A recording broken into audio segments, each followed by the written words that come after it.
This ring is from this mortar, so copula was inside. Okay. Then there is Beobachtungsstand, and even part of this mortar which was here inside. The one with the there, yeah, round edge.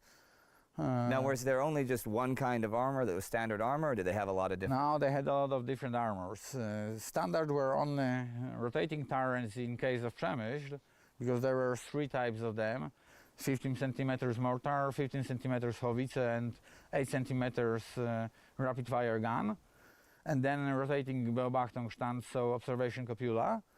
But then for Traditors, for flanking Casamate, they produce various number of armors, very often designed for a single fort. So they make like 4 pieces in a row, and that's it. That's all for now, but click here to see our special on archaeology, and like us on Facebook and follow us on Twitter so Flo, our social media guy, has things to do with his time. See ya. I'm Indy Neidell, and this is a Great War special episode about Przemyśl Fortress. Now, we're not actually in Poland at the fortress right now. We're just across the border in Ukraine at one of the outlying forts to one of the forts. Now, we've talked to the Ukrainian authorities, and they've sent us here, and we've got help from Roman and from Ryan to explain what exactly we're seeing. This is the overgrown outside of Fort 16, which is an outlying fort for Fort 1 of Przemyśl Fortress, which is called Solis Soglio, and we're going to be shooting there in just a little bit.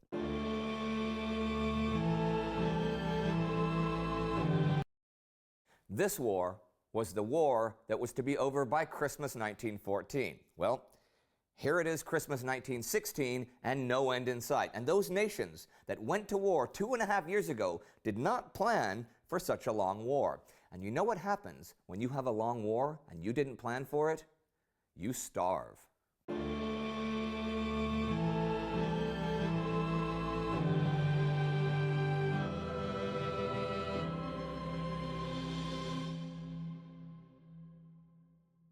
I'm Indy Neidell. Welcome to a Great War special episode about the turnip winter. When you look back, by this time, 100 years ago, the Central Powers had a lot to gain by seeing that the war came to a swift conclusion. The situation was a lot worse than it had been just last year for them. Sure, all 4 had done well in Romania, but Russia's Brusilov offensive over the summer and the repeated Italian offensives had ground down the Austro-Hungarian armies dangerously.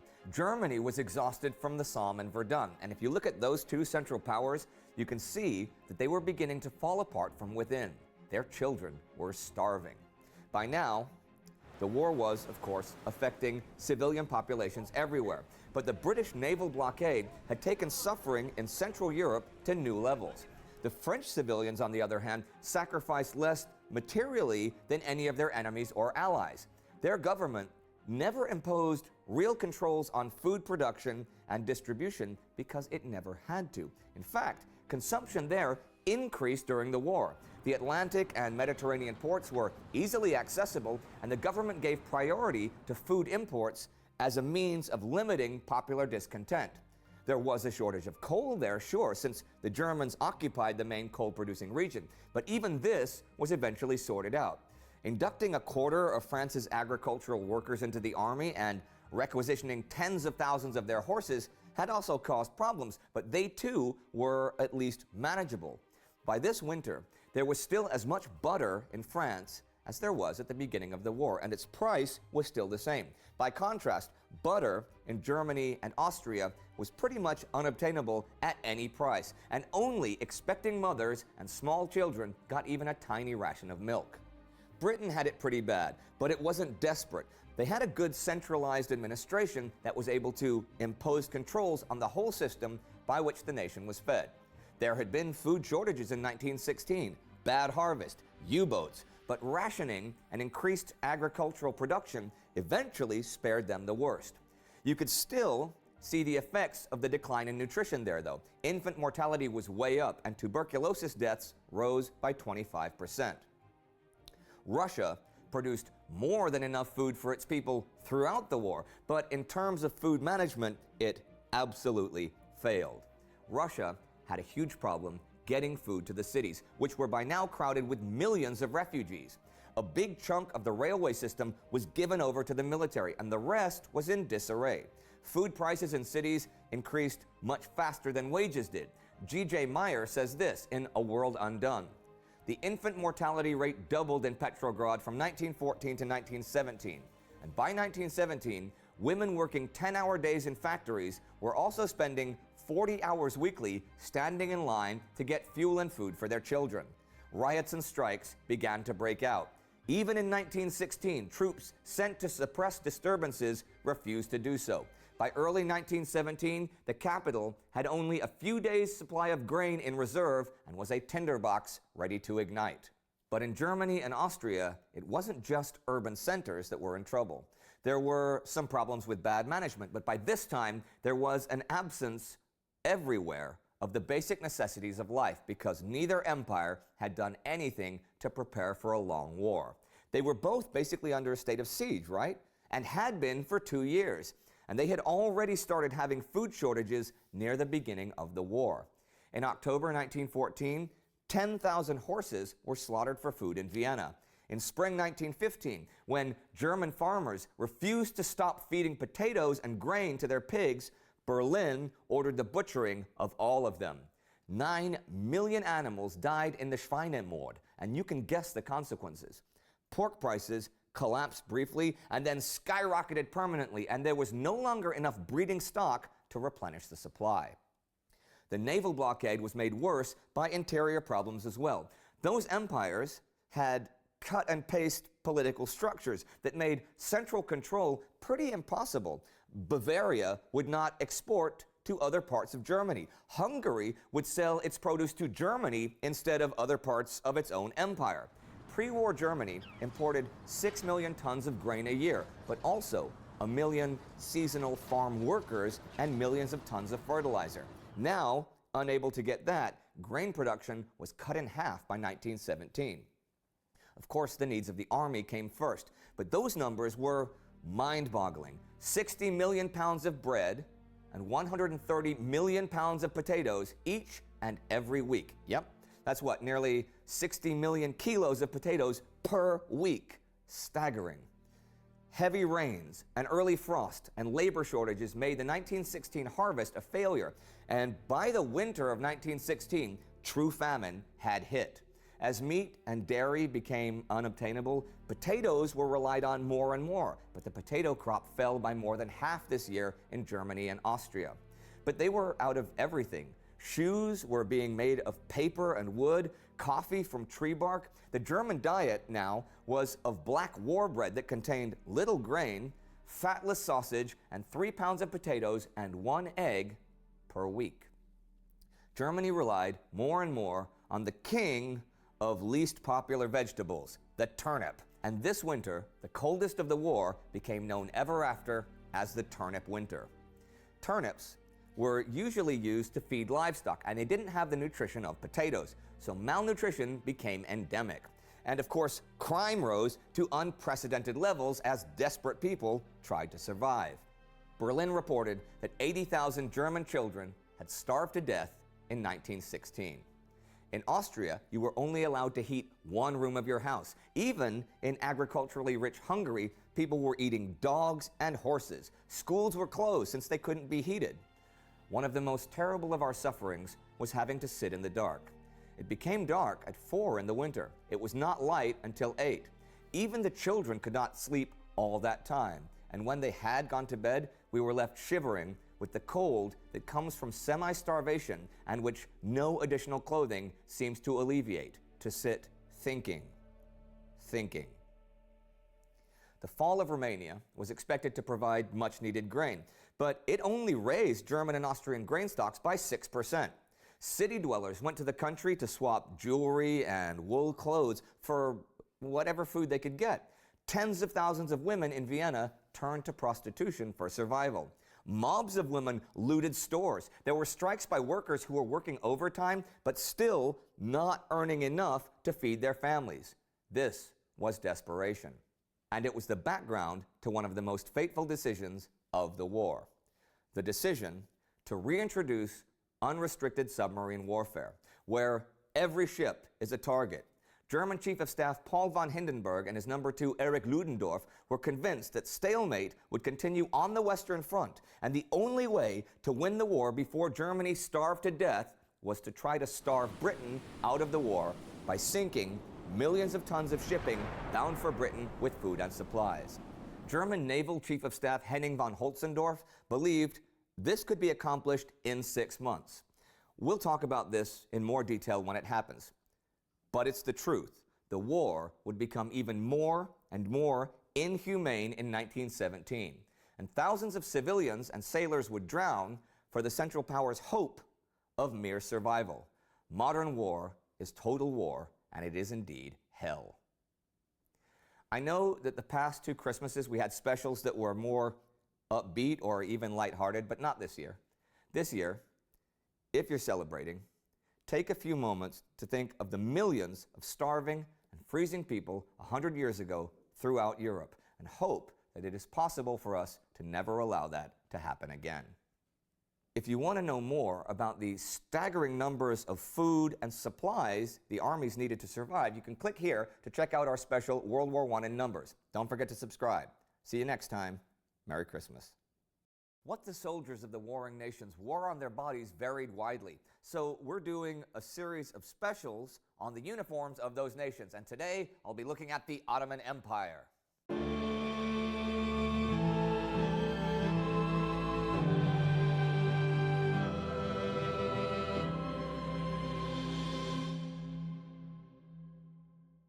I'm Indy Nidell. Welcome to a Great War special episode on Ottoman army uniforms during the First World War. One physically visible result of the Young Turk Revolution in the empire in 1908 was in the army uniforms, though reform did take a few years to go into effect. Going back a century, the empire had tried several times to modernize the army's appearance and organization with different foreign influences. For example, in the 1850s, at the time of the Crimean War, there was a heavy French influence, but by the end of the century, the army pretty much modeled itself after German fashions. In 1909, a basic khaki uniform replaced the old dark blue one, though officers still used those for full-dress uniforms. The red tarbush, the fez which had a dark blue tassel and had been used for a century, was replaced by the kabalak, though fezes were occasionally still worn by troops off duty. The 1916 Turkish Army Handbook reads, "The cap is a khaki kalpak with a distinctive top or dome the same color as the coat collars. Officers have gold ornamental bands on the crown." But the rank and file were supplied in 1913 and 1914 with a new head covering, the bashlik, a long strip of khaki cloth tied spirally on the head and forming a sort of soft helmet which can be easily mistaken for the British khaki helmet in a bad light. It is, however, more pointed and falls particularly in front and behind. Some reports say that the kabalak was personally designed by Enver Pasha, Ottoman Minister of War, but others refute that. So, from 1908, they had the kabalak, and then it was later replaced with the simpler bashlik. Troops of Arab origin usually wore their traditional kufya headcloths. Later in the war, the Ottoman Navy brought in a new headgear that was basically a normal European naval cap, but without the peak in front as deference to Islamic tradition. You could touch your head to the ground during prayers without taking it off. Actually, post-war, when Ataturk came to power, he insisted that men wore peaked caps as a direct challenge to Islamic tradition, and a lot of people were killed in the subsequent riots. Toward the end of the war, some soldiers were issued steel helmets, the first of those being Ottoman shock troops that served in Palestine and the Caucasus.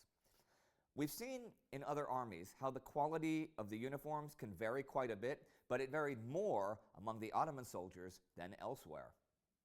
Many officers, especially senior officers, had their clothing made in Germany. Some of the enlisted men's stuff was made there too, but the bulk of it was made in Turkey. It was all right at first, but towards the end of the war, the quality ranged from okay to appalling. This also applied to things like boots, and by the summer of 1917, even some officers didn't have anything approaching decent boots. A side note here, during the terrible November weather at Gallipoli in 1915, many soldiers wore a strange, amalgamation of clothing donated by the people of nearby Constantinople, including high-fashion underwear and fine gentlemen's walking shoes. Branches of service were indicated by colored collars for officers and collar patches for the other ranks. You also saw these in the edging of the officers' kabalak. Olive green for infantry, grass green for machine gun companies, light gray for cavalry, dark blue for artillery, mid-blue for engineers, sky blue for railway troops, and scarlet for the military police. In 1915, the Ottoman Air Service became a separate branch from the engineers, and their color was changed to red. Like most armies, rank was indicated by either pips and braiding on the shoulder boards or stripes on the sleeves. Auxiliary cavalry was made up of tribal auxiliaries, mostly recruited from among the Kurds. The government was supposed to give them uniforms, but if you look at old pictures, you can see that even some of the officers still wore traditional Kurdish clothing. The personal equipment was basically German in design, and the weapons were mostly of German manufacture. Officers were armed with swords, which they generally did not carry into battle, and they bought their own pistols of European design. The infantry rifle was the Turkish Mauser, either the model 1893 or model 1903. Later on, they'd get German M1888 rifles, called the Commission Rifle, and some German Mauser M1898s, while the Austrians sent them some adapted Mosin-Nagant M1891s. Some of the reservists still had the obsolete black powder Turkish Mauser M1887s. Bayonets were produced by German companies in Solingen and Zuhl, and some infantry carried fighting knives in their boots, a practice that went back to medieval times. Cavalry were armed with a rifle or carbine, the carbines being the Turkish Mauser M1905. They also carried a sword, a lance, or both, with the swords often being the M1909 made by Karl Eichhorn of Zulingen. I gotta point out here that the uniforms and arms supply could really vary on all of the different fronts. In 1914, the ordinary infantryman was well equipped and well dressed, but the standards deteriorated once the reserves began to be called up en masse. So later in the war, you had situations like one unit of 8,000 men who were reported as only having 1,000 rifles. They were also, in general, so short of entrenching tools that they captured them whenever possible, and officers found that maps captured from the British were superior to the Baedeker tourist guides on which they often had to rely. I am not making that up. And that's the basic rundown. You have to realize that the fronts on which Ottoman soldiers fought varied more widely than most of the other nations, and the equipment is going to reflect all the local variations that adjust for climate. They fought in the deserts of the Middle East or Libya, the floodplains of Mesopotamia, the frozen mountains of East Anatolia, the Galician heartland, the rocks of Gallipoli, the bleak expanses of the Caucasus, pretty much every climate imaginable. If you spend some time just Googling old photos of the empire, you can see the variations in uniforms and equipment. I have to say that I personally think the Ottomans had some of the cooler looking uniforms, but you can form your own opinions. In fact, I'm going to wrap it up now so you can spend the next few minutes looking up Ottoman uniforms for yourselves to see it in a little more depth. And while you're doing so, think of that unit of men with only 1,000 rifles, 7,000 of them going into battle armed with what? I don't know, with rocks, knives, just thousands more young men marching to their deaths against the modern forces of modern war. If you'd like to see our episode about German rifles of the First World War, you can click right here for that. Do not forget to like us on Facebook and follow us on Twitter and subscribe. See you next time.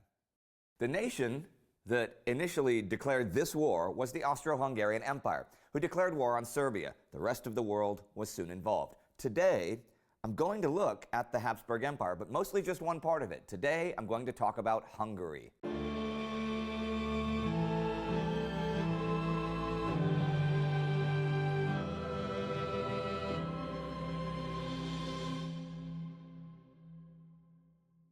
I'm Indy Neidell. Welcome to a Great War special episode about the Kingdom of Hungary and World War I. Now, in 1867, the Austro-Hungarian Compromise established the dual monarchy of Austria-Hungary. This partially re-established the sovereignty of the Kingdom of Hungary, and Emperor Franz Joseph was crowned King of Hungary, which he had not been between 1849 and 1867. Under the compromise, Austria and Hungary had separate parliaments which met in Vienna and Budapest, but they did have three common ministries, those of foreign affairs, defense, and finance. Franz Joseph was the supreme warlord, and he also had the right to dissolve the National Assembly, to veto any laws passed by the National Assembly, and to appoint or dismiss any members of the Cabinet Council. The nearly 50 years of the compromise before the First World War were pretty peaceful, and Hungary underwent considerable economic and social development.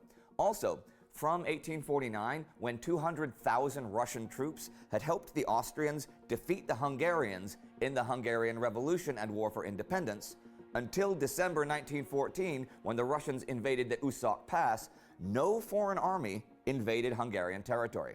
The only real military action was the occupation of Bosnia-Herzegovina in 1878, and that resulted in fewer than 1,000 dead on the Austro-Hungarian side. Still, in spite of the years of peace, there were big problems within the empire. It was incredibly multi-ethnic, and all of those ethnicities were only held together by the sovereign, and it was in need of real reform. We've mentioned in regular episodes the enormous language difficulties plaguing the armed forces of the empire. 15 different language versions of the national anthem. Independence movements above pretty much every ethnic group of the empire. Also, ethnic groups like Italians or Romanians that wanted to actually belong to another nation. So in spite of the years of peace, it was a mess internally. It also had an emperor who, by 1914, was 84 years old and had been on the throne for close to 70 years, and who was in many ways a relic of a Europe that no longer existed. Anyhow, back to Hungary, the army, and the outbreak of the war. The land forces of the empire were in three separate armies. The Common Army recruited from Austrian and Hungarian parts of the empire, the Austrian Landwehr from the Germanic provinces, and the Hungarian Honved. According to the 1867 agreement, Hungarians were allowed to raise and maintain their own armed forces. In actual practice during the war, all three armies fought side by side, though they had different nomenclature. Imperial and Royal, Kaiserlich und Königlich. Imperial Royal, Kaiserlich Königlich, and Magyar Királyi, Royal Hungarian.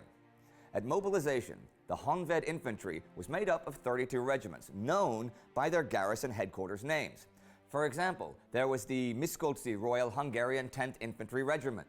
Croatian troops were part of the Hungarian army, and they served in Croatia, which was subordinate to Hungary in the empire. Those units took on Croatian names. Now we'll talk about them and other troops such as Slovenians in other special episodes. After the assassination of Franz Ferdinand and during the July crisis, Austro-Hungarian Army Chief of Staff Konrad von Hötzendorf did not experience much resistance to his plans for war with Serbia.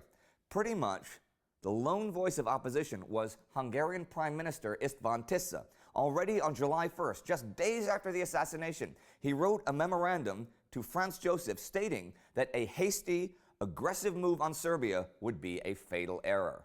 As Romania was lost to the Triple Alliance of Germany, Austria-Hungary, and Italy, and as potential ally Bulgaria was weakened by the Second Balkan War, Tisza felt that the time was totally unfavorable for war.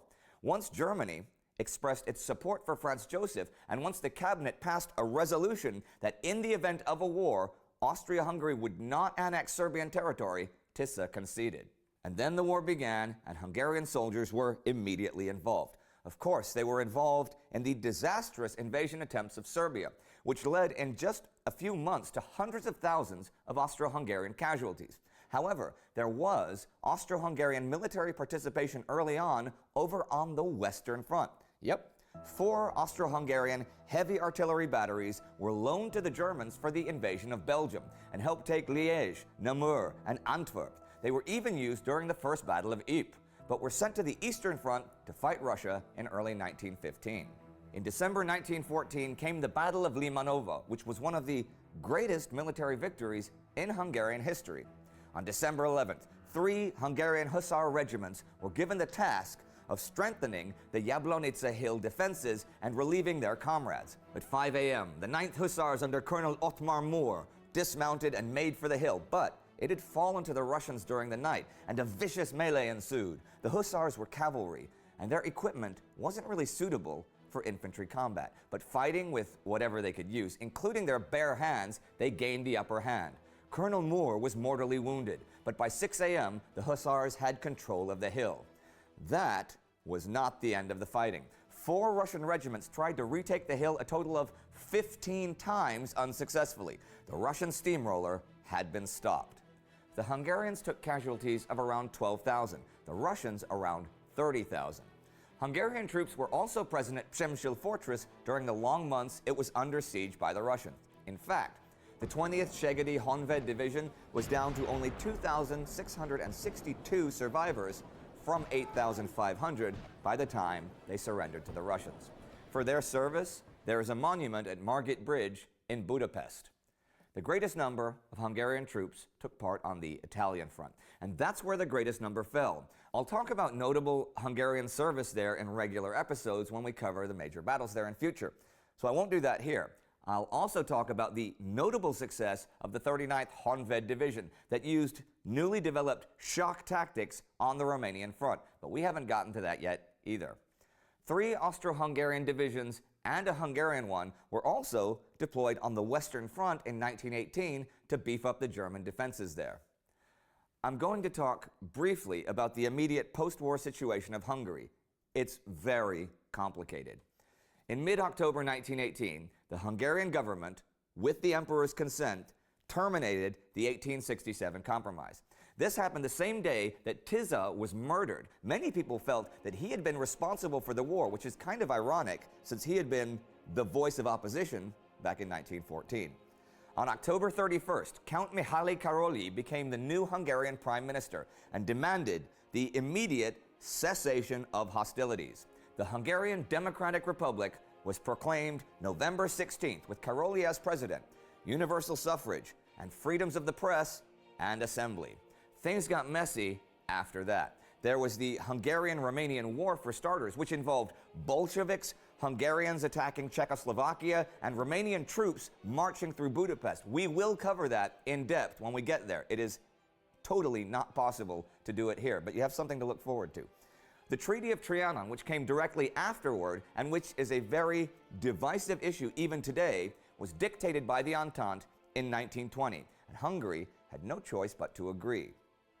It regulated the independent Hungary. It limited the army to 35,000 soldiers, including officers, but most importantly, it took away 67% of Hungarian lands, 60% of its population, 89% of the forests, 62% of the railways, and so forth.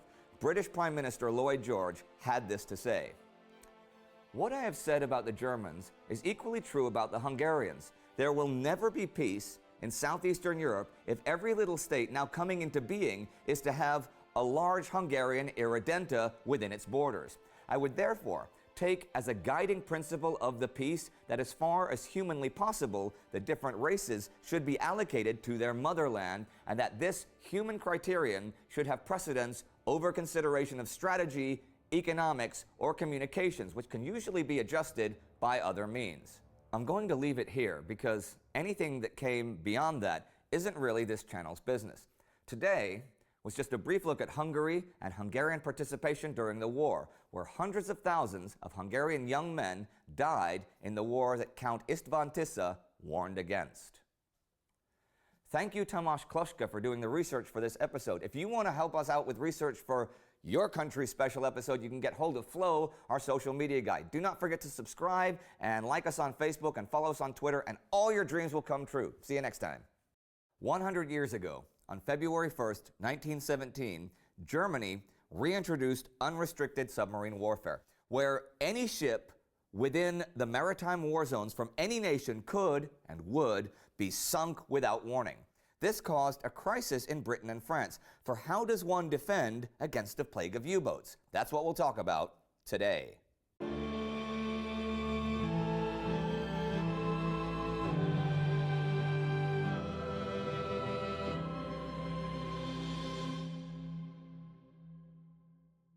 I'm Indy Neidell. Welcome to a Great War special episode about defense versus submarines in the First World War.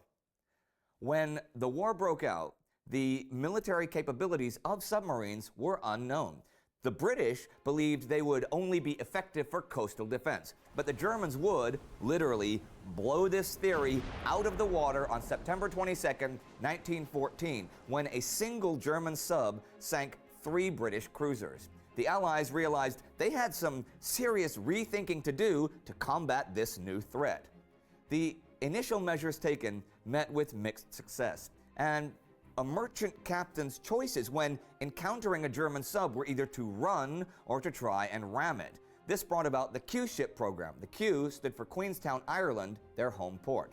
Now, these looked like regular merchant ships, and their purpose was to lure subs to the surface where they would shell the merchant ship instead of wasting torpedoes, but the Q-ships were armed and would open fire on the sub. While they did sink a few subs, many of the Q-ships were themselves lost, and eventually it was concluded that they didn't sink enough subs to justify the program. You could see the British perception of U-boat warfare through the Q-ships. The Baralong incident happened in August 1915 when the Baralong sank a sub that was preparing to fire on a merchant ship. A dozen or so German survivors swam towards the merchant ship, but the Baralong opened fire and killed many of them in the water, and then sent a boarding party to kill the rest that made it to the ship. But the Q-ships, in general, weren't as successful as other methods of defense, like mines, for example. Indeed, the Royal Navy tried to block off the English Channel with steel nets and mines. This also had limited success, and most of the German subs were still able to navigate their way to the Atlantic. The British also tried attaching a submarine escort to smaller ships. This also managed to sink a couple of German U-boats in 1915. But the real problem then was finding the submarines in the first place, so they turned to the skies for help. The Felixstowe F-2 flying boat had a much clearer and wider view of the sea and could travel more quickly than a surface ship. It also had a huge fuselage, so it could float on the water. It was equipped with 2 heavy bombs set with fuses, which were timed to explode underwater.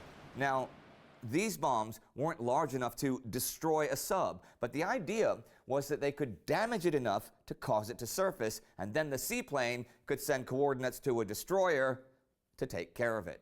These entered regular service in 1917, but patrolling the North Sea was a tough job. The weather was often terrible, and the sea itself murky, and many F-2s were lost, though some downed crews managed to make it home by using the plane as a boat with the propellers as the motors. These planes were also used for intercepting Zeppelins, but since they could not fly as high as the airships, they had to attack them while they were taking off. This meant being tugged by a cruiser or destroyer until the plane was within range of Germany itself, since they didn't have the range to fly the whole way from Britain. The Germans responded to this with seaplanes of their own, such as the Hansa Brandenburg W-12. They would travel in groups and would sit on the water and lie in wait for the enemy, and then take off and ambush them. There were even dogfights between F-2s and W-12s, with both sides scoring victories, though they weren't very elegant since these planes were not especially maneuverable. But the British needed more eyes in the sky to keep track of all the commercial and military traffic. Smaller planes didn't have wireless systems, so the British built airships of their own. The Balloonatics, as the crews were known, helped to enforce the British naval blockade on shipping to Germany using a series of Scout-class airships. They were pretty slow, though they carried bombs, a machine gunner, a mechanic, maybe a rifleman, and later models even had parachutes. But they had open-air cockpits, which meant flying conditions were mostly miserable thanks to the cold and the noise. They were, however, very useful, especially in spotting commercial traffic that might need protection and putting the fear of surfacing into the U-boat captains. And the Royal Air Service was vital in tightening the noose on incoming supplies to Germany. The British had also been experimenting with depth charges since before the war. These were launched into the water and sunk to a specific depth, whereupon the fuse would be triggered and the charge would explode. they didn't have to make a direct hit because the hydraulic shock alone could cause serious damage to a sub and even pop rivets. The first U-boat sunk by a depth charge was on March 22, 1916, when U-68 was sunk by HMS Farnborough. All 38 sailors were killed. In spite of their effectiveness, depth charges were not produced in large numbers until late in the war. But by 1918, anti-sub ships carried between 30 and 50 of them, as opposed to just 2 in 1916. The most effective measure against submarines turned out to be convoys. Yep, just traveling in groups. Convoys were first used early in the war during the transport of British Dominion troops like the Australians, and Japanese ships would perform that function for the whole war. The first regular British convoy in the Atlantic and North Sea war zone was July 16, 1916, for traffic between the Hook of Holland and Harwich. Over the next 6 months, only one straggler of the fleet was lost on what the Dutch called the beef trip because of the amount of meat being transported. When unrestricted submarine warfare was reintroduced, the French wanted convoy escorts for coal ships. The Norwegians also wanted them after losing some vessels, and informal convoys began in earnest. The British War Cabinet wanted more regular convoys, but the Admiralty did not comply with this. They claimed they didn't have enough ships to protect all merchant traffic across the Atlantic, but that was based on assuming each vessel would get its own individual escort. They also calculated there were 300 ships a day crossing to Britain when the actual figure was more like 20. They argued that large convoys would simply provide more and larger targets for the Germans. And there was, secretly, a resentment of the convoy idea because it was defensive at a time when there was a cult of offense among the Admiralty and the British Army. But in April 1917 alone, 860,334 tons of shipping was sunk by the Germans, and the Admiralty had to rethink. That could obviously not continue, and the Germans had set a goal of 600,000 tons per month as the number that would soon drive Britain out of the war. The Admiralty agreed to convoy all Atlantic shipments, and this was extremely effective.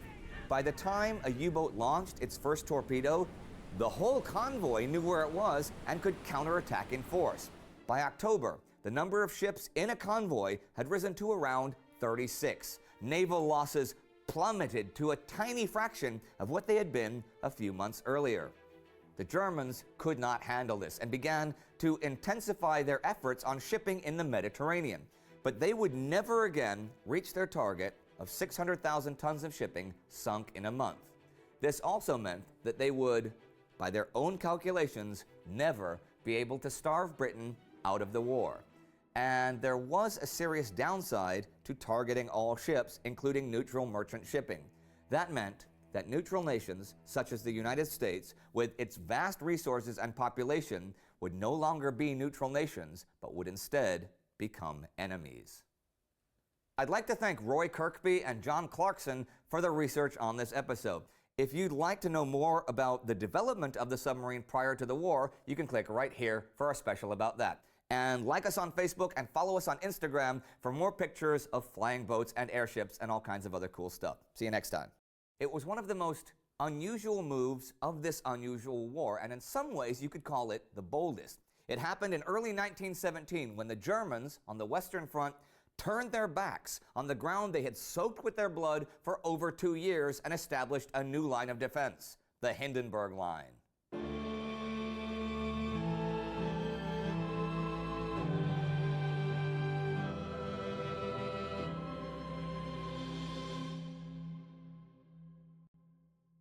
I'm Indy Neidell. Welcome to a Great War special episode about the Hindenburg Line, also known as the Siegfried Line. On February 24th, 1917, something remarkable happened that was very strange to the British troops who reported it. The German lines opposite them were being shelled, but by German artillery. Scouting parties were sent out and they found something even weirder. The German trenches were abandoned. It was obvious that the shelling was meant to destroy what the Germans had left behind. The Germans were pulling back. It wasn't really apparent to the Allies what the extent of this was, but over a period of a few weeks, the Germans withdrew 20 miles, 32 kilometers, on a front 70 miles wide, 116 kilometers wide, between Arras and Saint-Quentin. This meant giving up 1,000 square miles of hard-won French land. This withdrawal was German Quartermaster General Erich Ludendorff's idea, and it was very risky. If the British and French had attacked while the Germans were leaving their old positions and before they settled into the new ones, disaster would have been the result. It was also a task of enormous magnitude, not just to move to new lines, but ones that were far stronger than the old ones. 370,000 men worked for 4 months to build the new defenses. They were German reserves and civilians and Russian prisoners of war. And they dug trenches and underground chambers for hiding men and equipment. Fortifications of concrete and steel were built, and enormous wire barricades were built. 1,200 trains brought in materials put together by a further 170,000 workers. And except for that artillery barrage at Arras, it was pretty much all done in secret. Ludendorff had decided to build it after visiting the Western Front in the aftermath of Verdun and the Somme. He thought that too much of Germany's diminishing manpower was being wasted in defensive doctrines that needed to be scrapped. He would later write, "The decision to retreat was not reached without a painful struggle. It implied a confession of weakness bound to raise the morale of the enemy and lower our own. We had no choice." But if it could be pulled off, there would be great benefits. The current front ran from Arras to Soissons, and the region called Chemin des Dames was a huge 90-mile bulge, 150 kilometers. The new line would be 25 miles, 40 kilometers shorter, and it would free 13 divisions and 50 artillery batteries for other use. This was the big thing, because the German manpower situation had been serious for a while now. At the beginning of 1917, the Germans had 2.5 million men on the Western Front in 134 divisions. But the Entente had nearly 4 million men facing them in 175 divisions, and that number would only grow as the British Army continued to expand. So every month seemed to bring greater danger that Germany would become mathematically overwhelmed. A new line would also allow Ludendorff to build from scratch his ideal defenses. What he planned was not really a front line in any traditional sense. It wouldn't even be continuous, but would feature a series of mutually supporting, camouflaged steel and concrete blockhouses in a sort of checkered pattern manned by machine gun crews. Where it was possible, these were positioned on the front slopes of hills to look down on the enemy. They were shielded by high rows of razor wire designed to funnel an advancing enemy into lethal passages. The men there were not supposed to stand their ground if the enemy arrived. They were to fall back after slowing the advance as much as they could. The new system was far more flexible than the old way of troops massed in the forward trenches and would ideally be far less costly in lives. The first actual defensive line in the new system was way to the rear, up to a mile from the blockhouses and beyond the reach of enemy mortars and light artillery. Another line was another mile further back, and the reserves were even further back than that, out of the reach of most enemy artillery, but ready to quickly counterattack. So this elastic defense network was designed to lead the enemy into a killing zone several miles deep, where the reserves were not really reserves anymore, but a strike force of their own. Thing is, this all looked good on paper, but had that one enormous risk, that the Allies would launch an offensive that would catch the Germans halfway between the old and the new. They were certain to launch such an offensive soon, possibly as soon as February, and the risk seemed so great that Ludendorff wasn't going through with the plan, until fate intervened. As February began, the Germans intercepted and decoded a message from Rome to Petrograd. The news wasn't that surprising. The British and French were planning an attack on the Western Front, another colossal offensive, even bigger this time than the Battle of the Somme, using up to 100 divisions. There was also some really good news for the Germans, though. The attack would not begin until April, 2 months or more in the future. The Germans would have time to build the new lines. They would have time to train the men in how the new system worked. On February 4th, 1917, Erich Ludendorff ordered the work to begin. The new system did actually begin with a trench, but one 3 meters deep and 4 meters across. This was to be unoccupied and was a trap for tanks and a huge obstacle for men. Behind that were at least 5 rows of barbed wire, 4 meters deep and twice a man's height, and 20 meters apart from each other. Then came the blockhouses, and then the first real line, a mostly underground anthill of rooms and passages under up to 8 meters of earth, designed to be impregnable to artillery. 2 lines of big guns were further back, on reverse slopes wherever possible, to be out of sight of enemy artillery. This was to be invulnerable, and it was made possible by the fact that the Allies would not attack in the west until April, and the Germans knew it. French commander Robert Nivelle had actually planned on a February attack. British commander Sir Douglas Haig wanted to wait until May, so they compromised and set the date for April. That raises a big what if, of course, since the new lines couldn't have been built had the Allies attacked sooner, but built they were, and they took defensive warfare to a new level, and they were the work of a single man of great vision, ambition, and energy, Erich Ludendorff. If you'd like to know more about the change of German offensive tactics, you can check out our episode about stormtroops right here. We hope you liked our visualization of the Hindenburg Line, and to pull off more complex animations like this, we need your support on Patreon. So please consider donating, because every dollar really does make a difference. Don't forget to subscribe. See you next time. The war has lasted for 2.5 years, and so has our channel. Now, if you're new to us and the task of going back to the beginning seems daunting, or if you've been with us for a while and just want a refresher, we've done a series of recap specials to help you out, and this is one of them.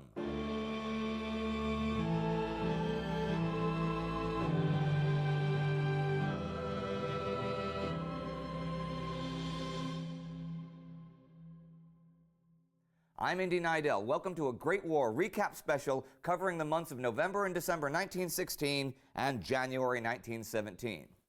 As November began, 2 huge battles, the Somme and Verdun, were still raging on the Western Front. At Verdun, the French had just taken Fort Douaumont, and it looked like they finally had the upper hand there. They soon occupied the whole of Vaud, but while the battle continued all month, it was relatively quiet. Over at the Somme, it was anything but quiet after the first few days of the month.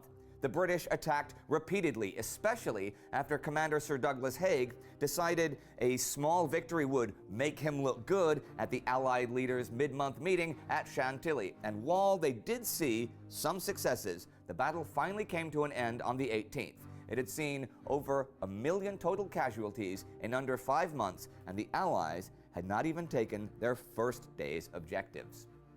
There were many battles raging all month long on the 2 Romanian fronts. As November began, things looked okay for the Romanians, who were fighting all 4 Central Powers, but danger soon loomed. Russia tried to send help, but terrible logistics meant it would take weeks. Meanwhile, German General Erich von Falkenhayn broke through the Romanian mountains on the 17th, and Field Marshal August von Mackensen began crossing the Danube the week after.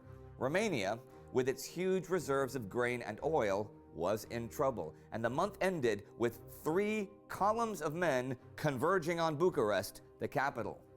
On the Italian front, the 9th Battle of the Isonzo River ended early in November, with the Italians unable to break through, and that front settled down for the winter. One front that did the opposite was the Macedonian front, which came to life the 11th. Over the next week, the 5-nation army encircled and then took Monastir, though they were not strong enough to push much further. In other news, the ocean liner turned Allied hospital ship Britannic, sister ship to the Titanic, was sunk. It was the largest ship sunk during the war. Germany declared an independent Poland under German supervision. This was an attempt to convince Poles to join them in the fight, but since it didn't give Poles any real political power, it backfired, and there were two big celebrity deaths in November. The great German flying ace Oswald Belke flew his last, and Austro-Hungarian Emperor Franz Joseph passed away at the age of 86 after 68 years on the imperial throne.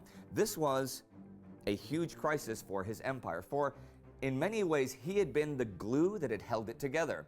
His grandnephew, the Archduke Karl, became the new emperor. November ended and December began with turmoil in neutral Greece. The country was split in two by this time between royalists and Venizelos, those loyal to Prime Minister Eleftherios Venizelos. The Allies had hundreds of thousands of troops stationed in Salonika, but when they landed just a few thousand at the Piraeus and marched to Athens, they were attacked by royalist forces. The following week, there were massacres of Venizelos there, and the Allies imposed a blockade on the country and occupied the Cyclades. The Allies next demanded control of the post, the telegraph, and the railways, and also demanded humiliating terms from the Greeks before they would lift the blockade. In Romania, the Central Powers captured yet another capital city as Bucharest fell. The Allies had yet to capture one. The defenders destroyed as much Romanian grain and oil as they could to prevent it from falling into enemy hands, but it was still a huge deal. And as the month continued, the Russo-Romanian forces retreated further and further. And though they made strong and spirited defense at Râmnicu Sărat, by the new year they had been forced to retreat across the Sereth River. It was there that the Central Powers' advance would finally run out of steam thanks to exhaustion and supply problems. The Macedonian front went quiet for the winter, but the Mesopotamian front came to life after months of calm. The British had been humiliated there in the spring after surrendering to the Ottoman forces at Kut al-Amara, but now they were heading up the Tigris, re-equipped and revitalized to try again. They made a good start before bad weather ground things to a halt until the new year. Also in the Middle East, the Palestinian front began coming to life again as the British took El Arish the 22nd. They were now in good position to stop any attacks on Suez while being able to provision themselves for their own offensives to the north. At Verdun, the French launched a huge counteroffensive, and it was a big success, pushing the Germans back several kilometers and taking many thousands of prisoners. The Germans were now over 7 kilometers from Verdun, and that battle, the longest of the war, came to an end after 299 days. General Robert Nivelle, who emerged as the hero of the battle, became the new commander-in-chief of the French armies, replacing Joseph Joffre. Now, Nivelle was optimistic about 1917, but among the French armies, morale was dangerously low and mutiny was a possibility. There were a great many political shakeups in December throughout Europe, notably in Britain and Austria-Hungary, where David Lloyd George and Heinrich Clam-Martinitz became the new prime ministers, and in Russia, where the nation was in turmoil. Public opinion began to turn more and more against the Tsar, and his loyal followers like Rasputin and Alexander Protopopov tried dangerous political machinations. So dangerous were they seen that Rasputin was assassinated as the year came to an end. And in the wake of his assassination, the people blamed the Tsar ever more for what they had earlier perceived to be Rasputin's failings. The new year brought with it a whole host of resignations and new appointments within what was now the musical chairs of the Russian government. The new year also began with ideas of peace being floated from several quarters. Each of these imposed conditions on the enemy that were unacceptable, and there would be no peace. Something that would pretty much guarantee that there would be no peace was Kaiser Wilhelm giving the green light to reinstituting unrestricted submarine warfare beginning February 1st. This winter, the turnip winter, had been so harsh for Germany, seriously running out of food by now, that they planned to sink so much shipping that Britain would be forced out of the war.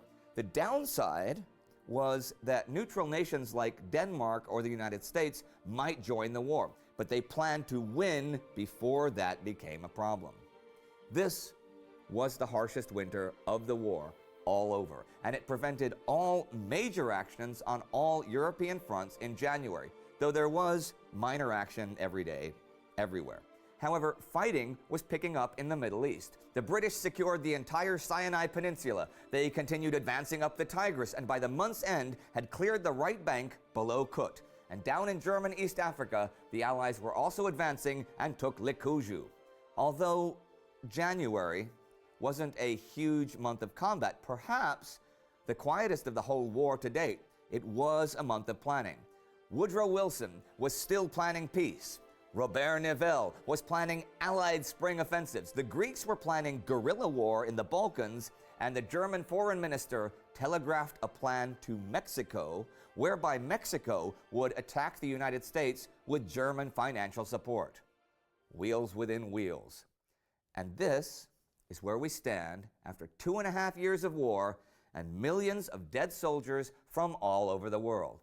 There is no end in sight. And though the war is quiet for the moment, buried under the snows of winter, when the spring comes and warms the land, the guns will fire again by their thousands, and the men will die again by their millions.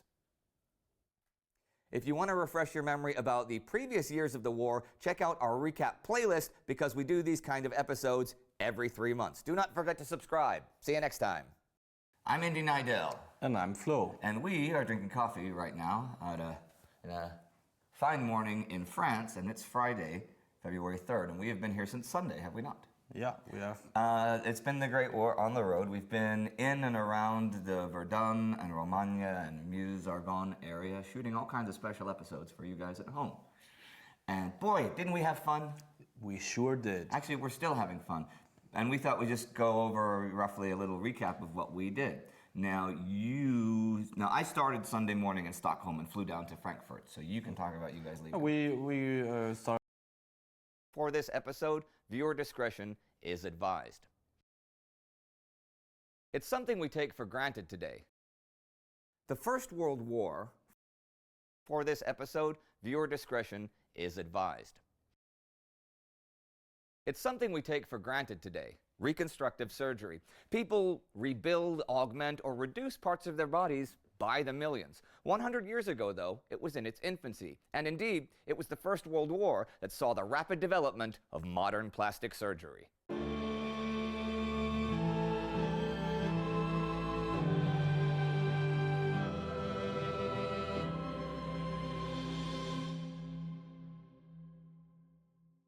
I'm Indy Nidell. Welcome to a Great War special episode about plastic surgery and the First World War. And I have to say, for this episode, viewer discretion is advised.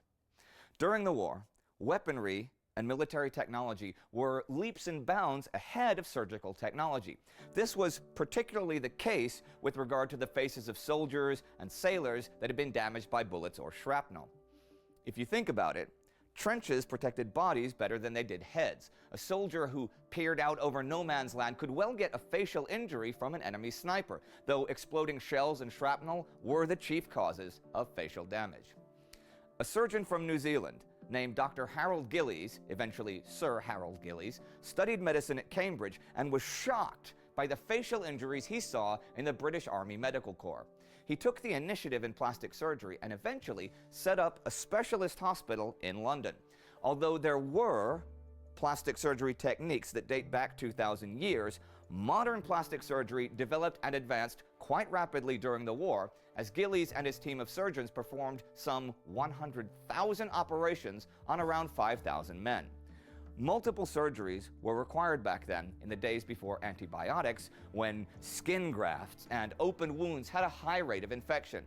Gillies overcame the infection problem by actually moving living tissue from one part of the body to another. And this process could take years and many surgeries. One method involved embedding rib cartilage on the forehead, and when that surgery had healed, the cartilage was swung down to form the nose. The real trick was to keep the tissue connected to the body's bloodstream and immune system, and allow skin to grow its natural waterproof protection. This sounds pretty radical, doesn't it? But perhaps the most revolutionary procedure was the development of the tube pedicle. This involved forming human tissue into tubes in some place like the shoulder, and then walking the tube to the face. It's anchored at both ends. and then you sever one end and reconnect it closer and closer to the face. This process was invented by Gillies.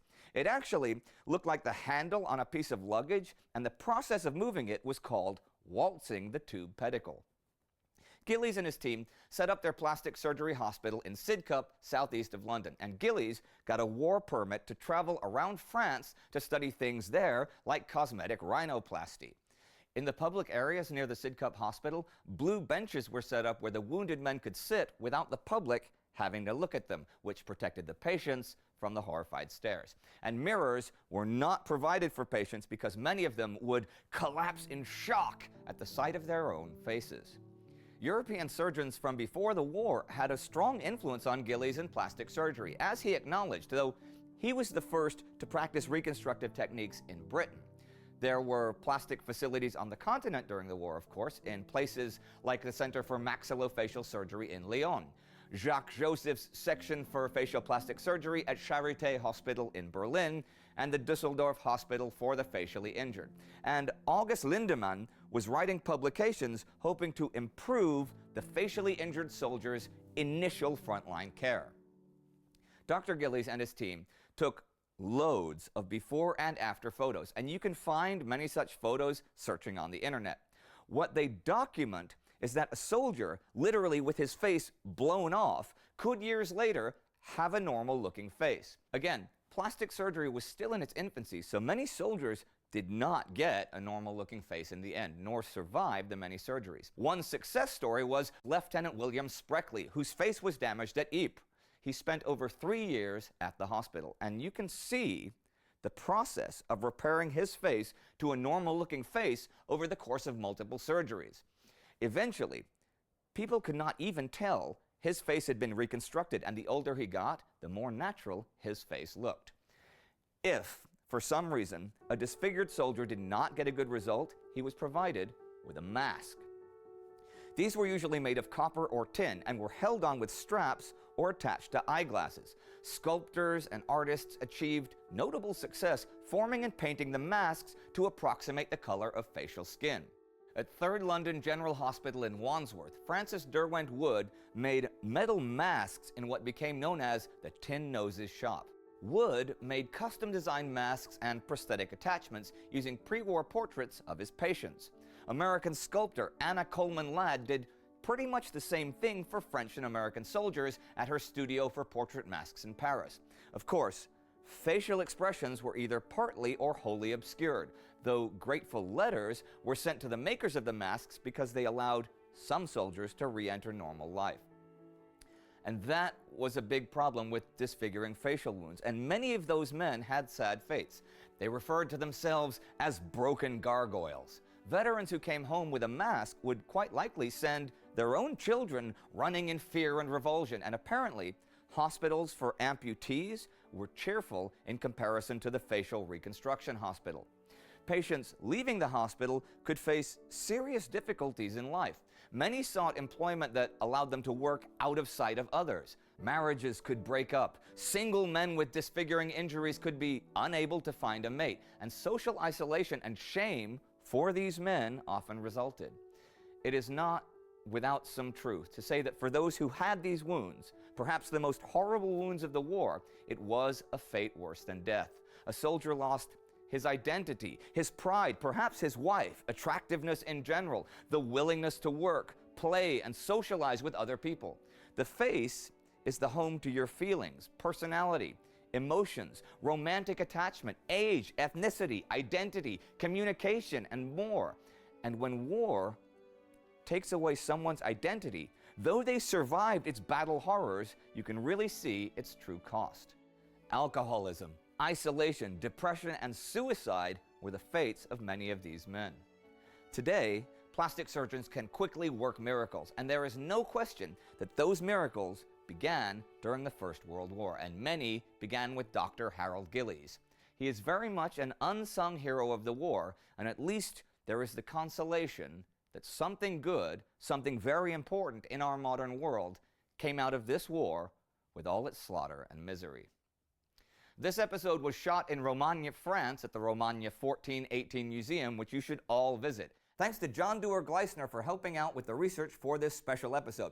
If you want to learn more about the life in the trenches and the conditions there, you can click right here for one of our very first ever special episodes. See you next time.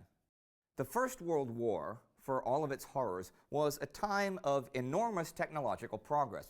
We'll talk in our regular episodes about the development in flight, submarines, motorized vehicles, soy sausages, the zipper, and so forth. But perhaps nowhere did advances come as quickly and as often as in the field of medicine. In fact, medicine advanced more in the 4 years of this war than in any other 4-year period in history, either before or since.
I'm Indy Neidell. Welcome to the Great War.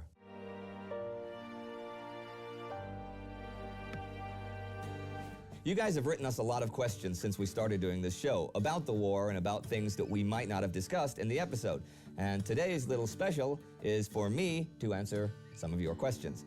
Unboxing John asks, are those insane different tracks railways still in use? This is a really good question because I didn't actually know the answer to this question. So I looked it up. And even just checking Wikipedia for Austrian railways, I saw that all of Austria's neighboring countries now use the same gauge railways as Austria. But I did notice that Hungary and the Ukraine have different gauges from each other still. Now, the narrow gauge railways that we talked about in Bosnia and in Serbia that were, such a big mess during World War I were all pretty much closed or replaced by the end of the 1970s. But still, for like 50 years, they were pretty much using them. Fraud asks, why did Portugal join the war at all? Did they get any?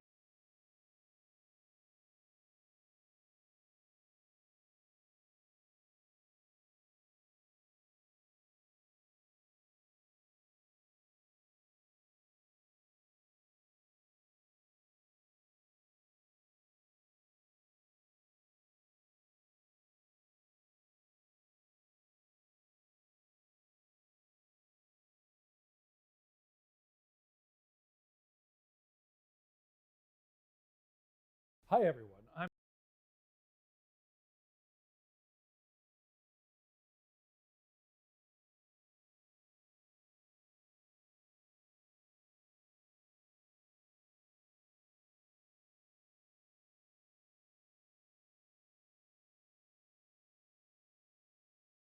I'm Indy Neidell, and this is a World War II super special. Yep, it's something we've never done before. It's an in-depth and long map special, and it's on the Battle of Stalingrad. In the regular weekly series, I covered Stalingrad week by week as it happened. Today, we look back at it through the maps we created, visualizing and narrating the whole story in one go. And I'm pretty sure you are going to like this.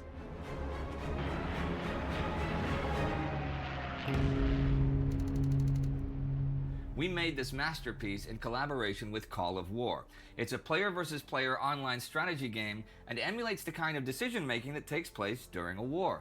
You choose a country to lead and can fight up to 100 other players in real time.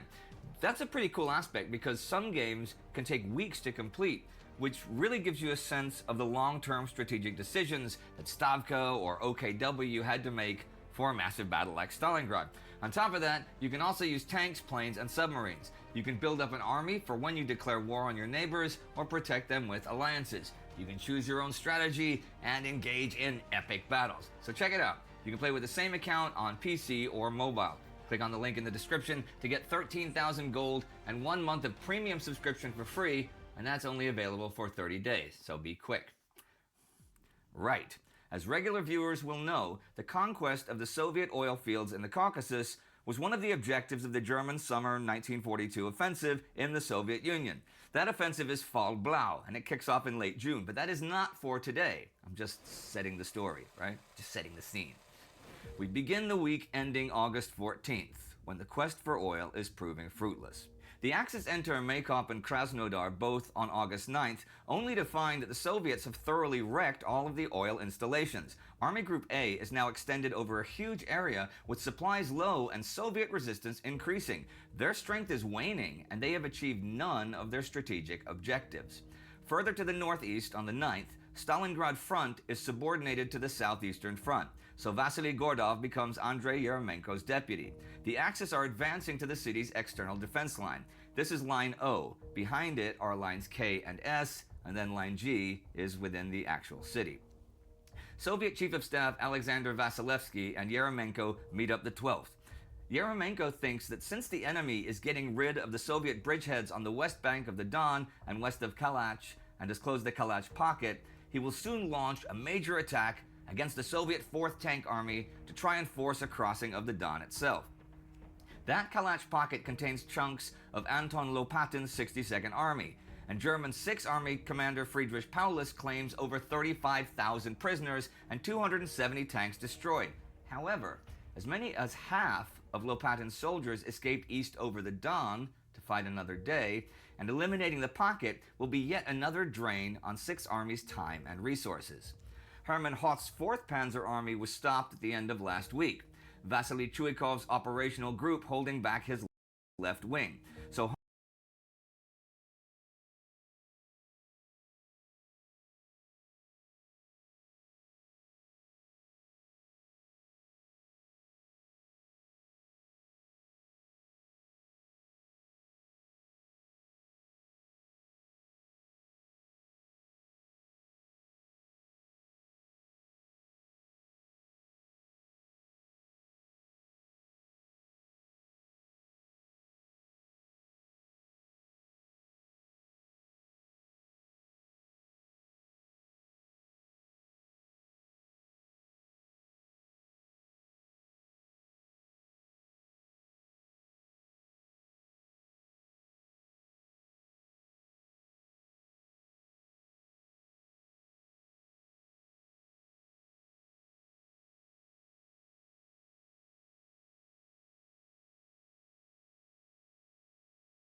By 1919, the First World War had left the old European order in ruins and radically redrawn the map. A new Polish republic struggled to establish itself, while the Bolsheviks struggled to secure their revolution in Russia.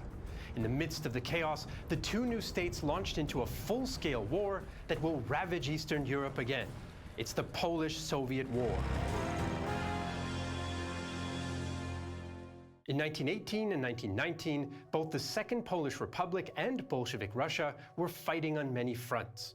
The Poles fought the Germans, Czechoslovaks, Lithuanians, and Western Ukrainians over disputed borders, while the revolutionary Bolsheviks fought the counter-revolutionary Whites, Allied intervention forces, and national independence movements in the Baltics and Ukraine.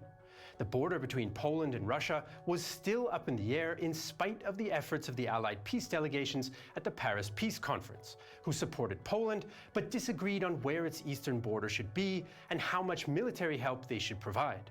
The Allies proposed the Curzon line as a border, but this satisfied neither the Poles nor the Bolsheviks, nor others who claimed parts of the region, like Belarus, Lithuania, the White Russian movement, and 2 Ukrainian national republics. In Poland, head of state Józef Pilsudski and his Socialist Party favored a federation under Polish leadership that would stretch from the Baltic to the Black Sea. But Roman Dmowski's National Democrats wanted a more compact nation-state with a Polish-speaking majority. In Moscow, Bolshevik leaders also argued about their goals. Some wanted to concentrate on defeating the Whites and establishing a Soviet state in most of the old Russian Empire, while others insisted on pushing the Red Army as far west as it could go to bring the revolution to Europe. Meanwhile, people living in Poland and Russia had been suffering since 1914. Battles, harsh occupation by Austria-Hungary and Germany, and the new wars after 1918 brought poverty, hunger, and disease that killed millions. The coming war between Poland and Bolshevik Russia would only add to their misery. In early 1919, German troops left their occupation zone in the east, which allowed Polish and Red Army units to advance into the gap.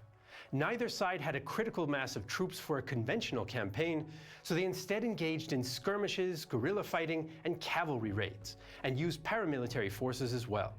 The Poles drove the Bolsheviks from Minsk in August and took control of eastern Galicia from the short-lived Western Ukrainian Republic. At the same time, the Red Army had its hands full until the fall, with white forces driving towards Moscow. Warsaw had gained new territories, but they were not easy to administer. The local population was of mixed ethnicity, language, and religion. While many patriots welcomed the Polish army as their own, others did not. Even amongst Polish-speaking Catholics, local identity was sometimes more important than that of the new Polish state. Some Polish troops also acted harshly towards the locals, especially Jews, although this was against official policy, and the army tightened up discipline soon after. Polish, Lithuanian, German Michael von Römer wrote in his diary in March 1919, "The Polish troops' advance onto Lithuanian Belarusian soil is sad and pitiful in nature, and certainly cannot contribute to glorifying Poland in the hearts and minds of the local people, and is not conducive to the idea of those lands uniting with the Polish state voluntarily." The Bolsheviks also had trouble imposing their will on the peasants and non-Russians in the borderlands. Many people resented and resisted the Red Army's political terror, looting, or pogroms, or opposed Russian domination. On the other hand, some locals did support the Bolsheviks, often because they feared the return of the Polish landowners. Overall, locals were more worried about how any armed force in their area would behave, much more than which state or nation was winning the war. In 1920, the Polish-Bolshevik border clashes escalated into a full-blown war. Polish-Russian negotiations in March and April failed, partly due to maximalist demands by the Polish side, and partly because most leading Bolsheviks, like Vladimir Lenin and War Commissar Leon Trotsky, wanted to continue the war. Both sides prepared for renewed hostilities. The Bolsheviks brought up reinforcements that were freed up by victories against the Whites, including the famous 1st Cavalry Army under Simeon Budyonny, whose ranks included future World War II commanders Georgy Zhukov and Simeon Timoshenko, and writer Isaac Babel. To reach the Western Front, they fought their way past yet another faction in the Russian Civil War, the Ukrainian Anarchist Army under Nestor Makhno. The Poles felt that they needed to strike before the Red Army completed this pivot to the west. Pilsudski was confident. "I am not afraid of Russia's power. If I wanted to, I could now advance as far as Moscow, and nobody would be able to withstand my power." To help its cause, Poland entered into an alliance with the Kiev-based Ukrainian National Republic under Szymon Petlura. The UNR had been defeated by the Reds and was sheltering in Galicia, and they hoped that the alliance with Poland would lead to a smaller but independent Ukraine if Russia could be defeated. On April 25, 1920, 75,000 Polish troops and 12,000 Ukrainian soldiers launched the Kiev offensive. Opposing them were probably about 30,000 men of the Red Army, since Budyonny's cavalry had not yet arrived. The Polish Third Army under General Śmigły-Rydz struck the main blow towards Kiev, and at first they swept all before them in a war of movement. Polish cavalry dashed ahead, and the outnumbered Bolsheviks retreated as quickly as they could with minimal resistance.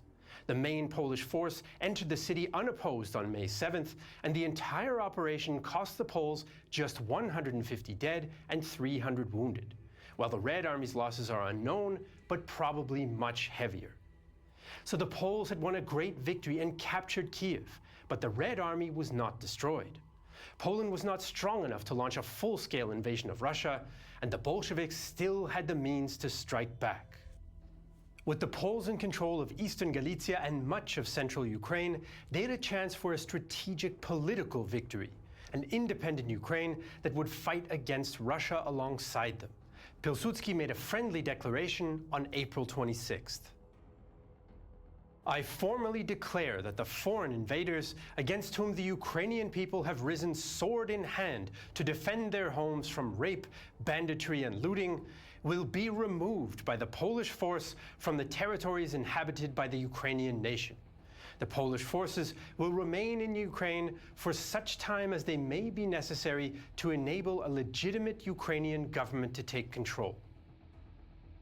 There is some debate about whether Pilsudski really wanted a fully independent Ukraine or just a buffer state to gain time in the fight against Russia. But in any case, Petlura failed to establish a working administration or win over enough of the long-suffering and distrustful population. The last of many attempts at an independent Ukraine after the First World War had failed. Far from the battlefields, Poland was also wrestling with political problems. Opposition leader Dmowski was not happy about the alliance with Ukraine, and some Polish communists even went on strike.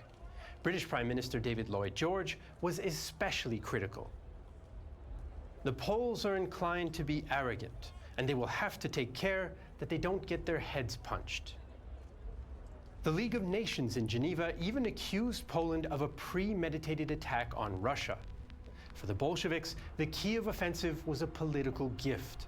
They claimed that Russia was under attack by the same Polish aristocratic landowning class that was resented by many Ukrainian peasants, some of whom joined the Bolsheviks.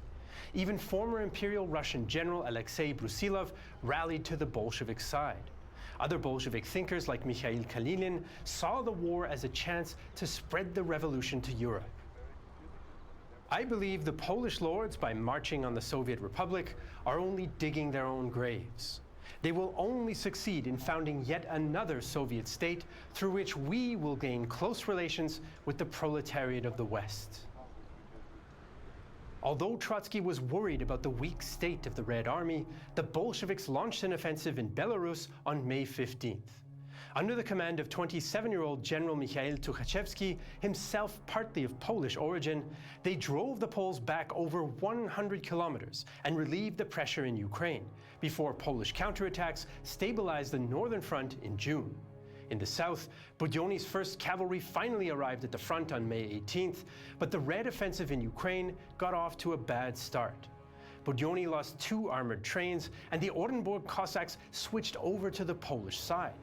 But then the Red Horsemen changed tactics to operate in smaller groups and concentrate on strong points, which led to a breakthrough on June 5th, for which Joseph Stalin would later unjustly take credit since he was the top Bolshevik on that part of the front.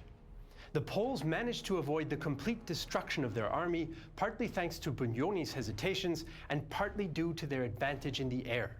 Isaac Babel wrote autobiographical stories about his experiences, including an attack by Polish-American volunteer airmen.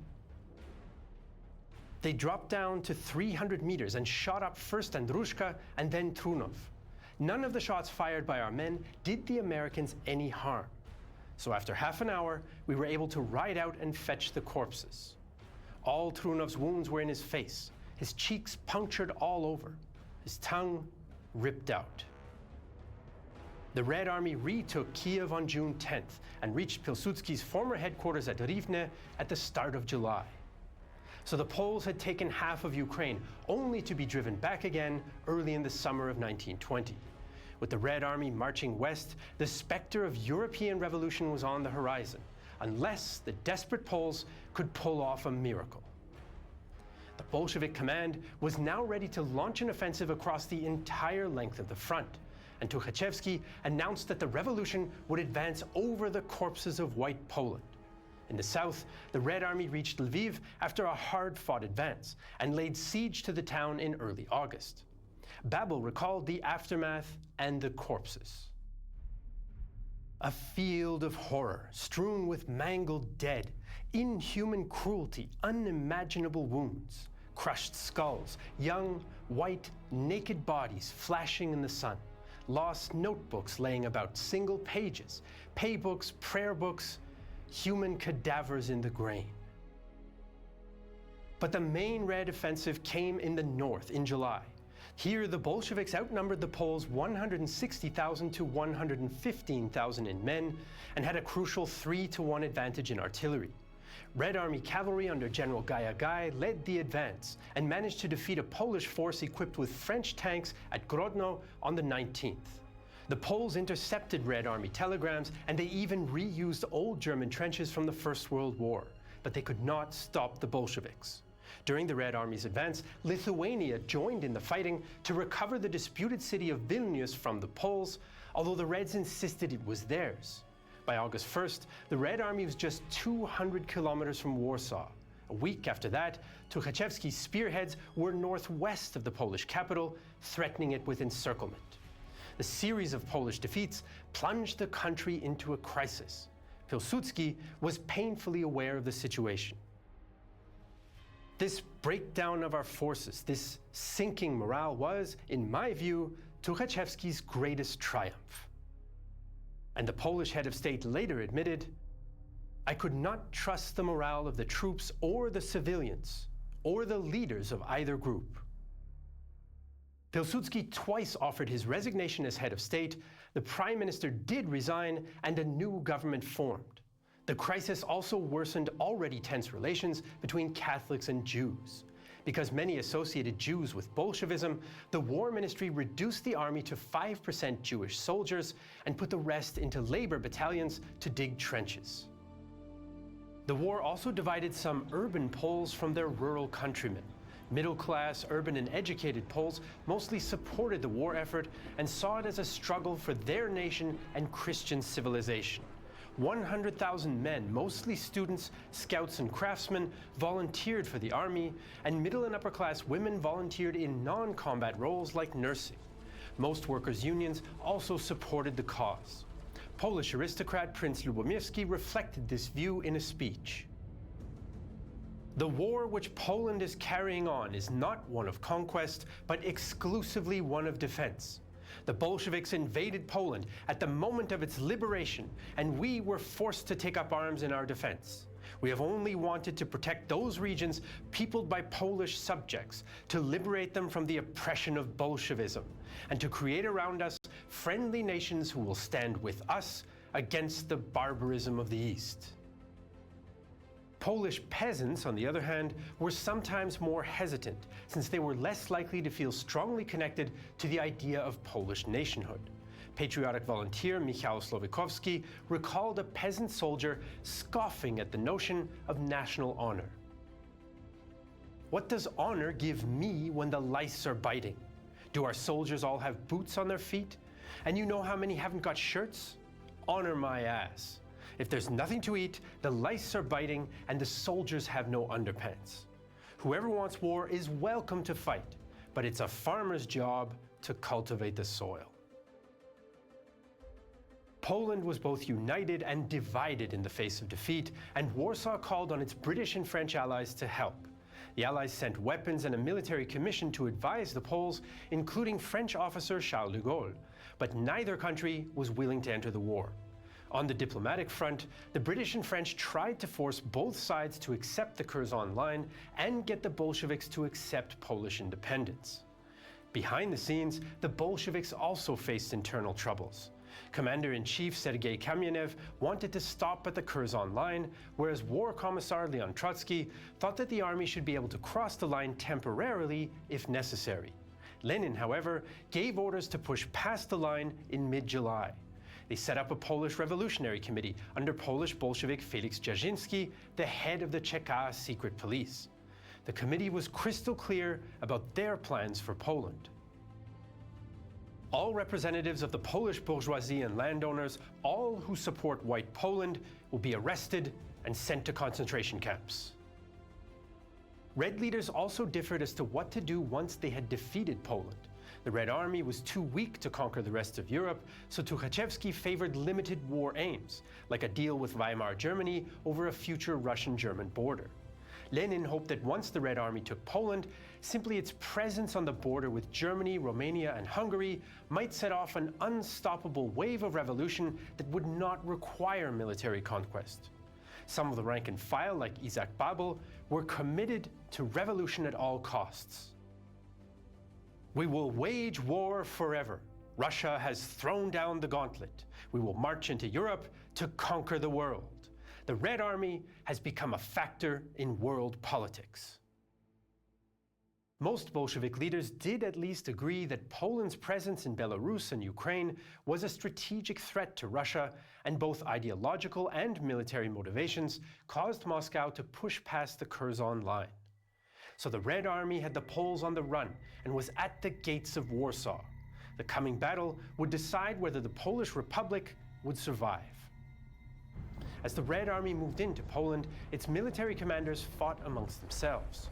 Trotsky and Tukhachevsky did not get along with the clique of Stalin, Yegorov, and Budyonny. This stopped the Bolsheviks from making the logical military decision to concentrate their forces in the north under Tukhachevsky.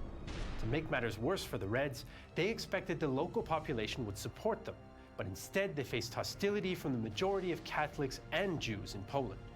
This worsened their already terrible supply situation, and the army was short on food. Morale was low and desertions common. By August, about 116,000 Bolshevik troops faced 156,000 Polish defenders.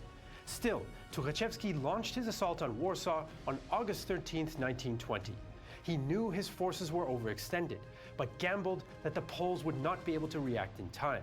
On the 14th, near Radzimin, Red Army forces pushed back the Poles, but Polish General Halle's defenders rallied with the help of French-supplied tanks and won a local victory that boosted morale. In fact, some historians have argued that this was the decisive turn in the battle. North of Warsaw, things went equally badly for Gajagaj's Red Cavalry. General Sikorski's inexperienced Polish troops pulled off a bold counterattack, helped by the chance destruction of a critical Russian radio, and prevented an encirclement. Some historians consider this battle north of the city to have been the decisive moment, not Radzimin. Regardless of which was more important, both of these fronts held long enough for the main Polish counterattack in the south to begin. The Poles had planned a very risky counteroffensive, which would lead either to a smashing victory or total defeat. They shifted units to the southern flank and then attacked north on August 16th to cut off the Bolshevik armies threatening the capital. But if the Poles were too slow, Budyonny's cavalry might move west from Lviv and catch the Poles in mid-maneuver. Tukhachevsky had learned of the preparations, but he did not believe his own intelligence reports. If Budyonny had been quicker, he might have caught the Poles in the flank and turned the tide of the battle. But he was too slow. The Polish attack smashed through the weak Red Army resistance and raced 120 kilometers into the gap. Budyonny was too far away, and Tukhachevsky's forces were stuck. They couldn't take Warsaw, and now the enemy was getting behind them. 3 Red armies were routed within the space of a few days, and a chaotic retreat eastwards began. Supply trains and artillery were abandoned, and Gajagaj's cavalry was cut off and crossed into East Prussia, where they were interned by the Germans. As the remaining Red forces withdrew, the Polish population that had generally refused to support them now also rose up against them, as a Red Army commissar reported. The locals were extremely hostile to us. In many cases, the retreating units conducted rearguard battles with the local population, during which the Red Army soldiers dealt brutally with the insurgents. The Polish victory at Warsaw was as complete as it was surprising. 2/3 of Tukhachevsky's army was killed, wounded, or captured, about 100,000 men. In Catholic Poland, many felt that divine intervention had granted them victory, and the battle became known as the Miracle on the Vistula. Lenin later reflected on what might have been for Bolshevik Russia. If Poland had become Soviet, the Versailles Treaty would have been shattered, and the entire national system built up by the victors would have been destroyed. Both Lenin and Trotsky blamed Stalin for the failure, since he had helped to keep Budyonny in Galicia for too long. Not only had Poland prevented a Bolshevik conquest and perhaps stopped the spread of revolution, ironically the result of the Battle of Warsaw may have had benefits for the Bolsheviks as well. If they'd won, the Allies might have intervened and potentially overthrown them.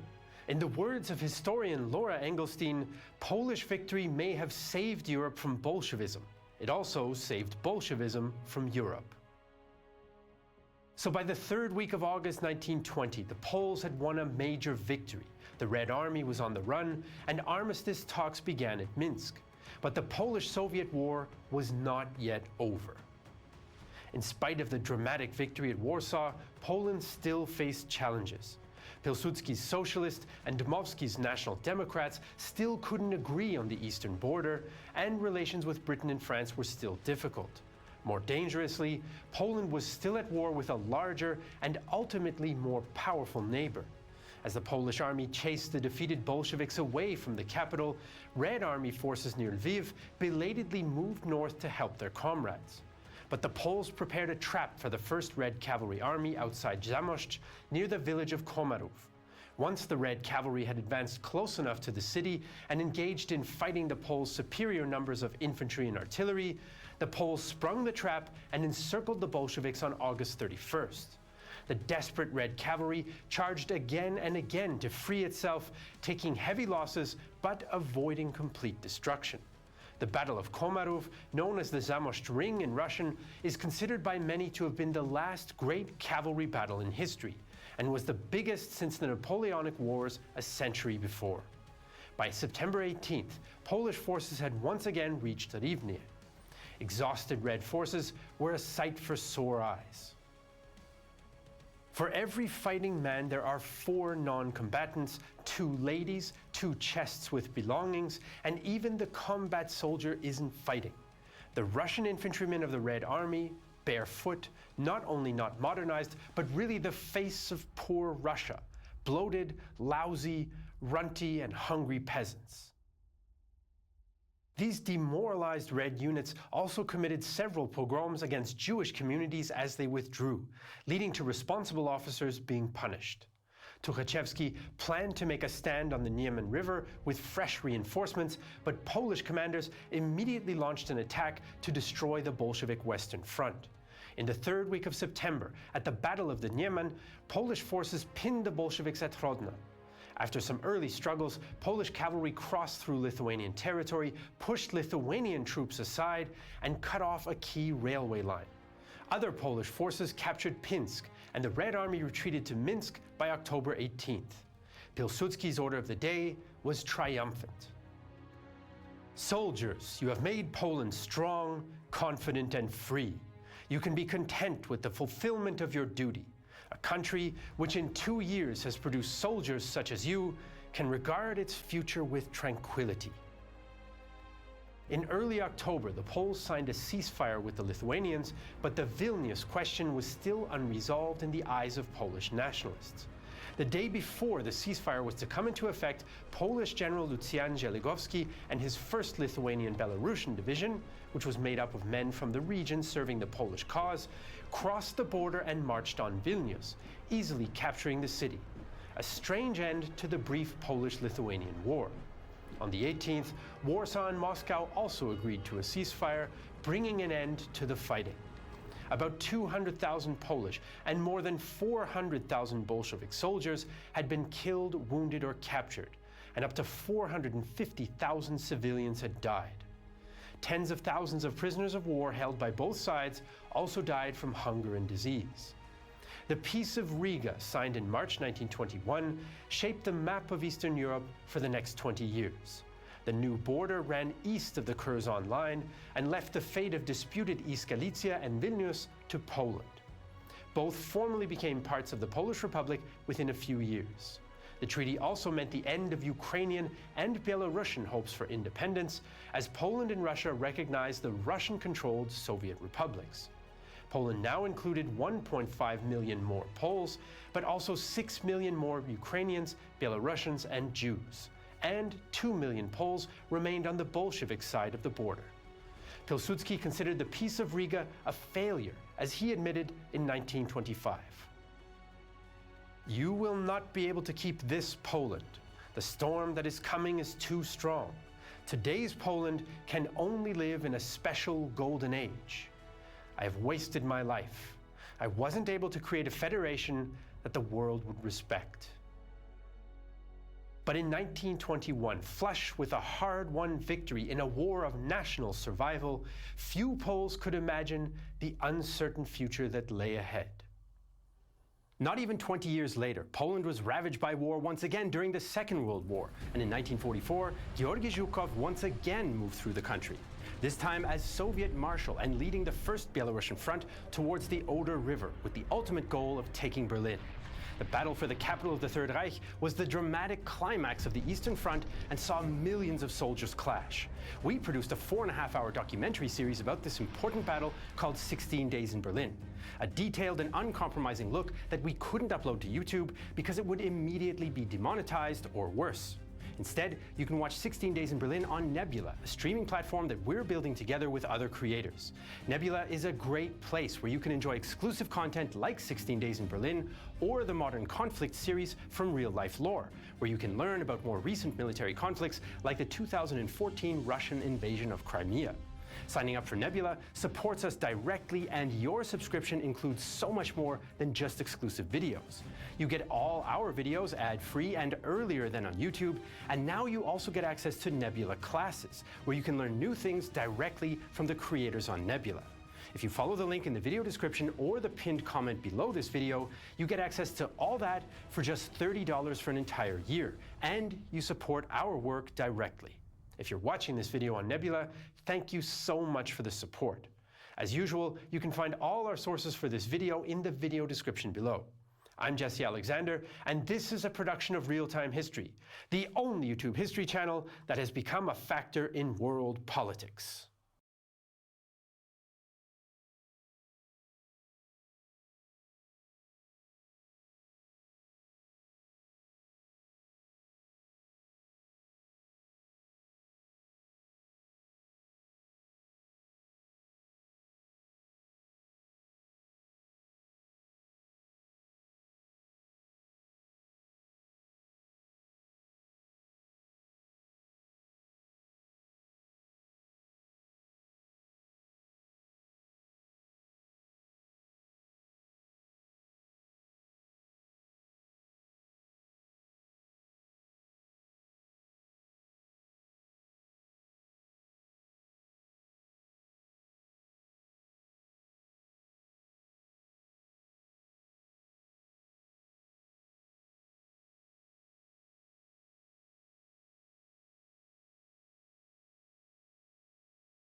Away from, if possible.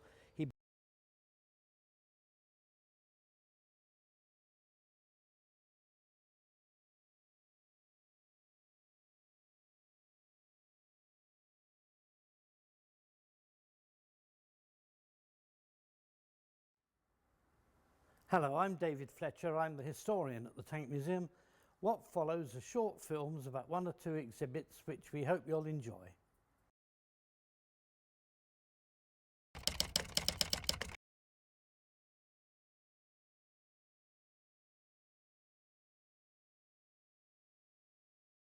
Now this is the A13 Cruiser. It entered service of the British Army in about 1938-39 and was almost certainly the best of the cruiser tanks we had in the early part of the war. Its real claim to fame, its most important feature, are the Christie suspension.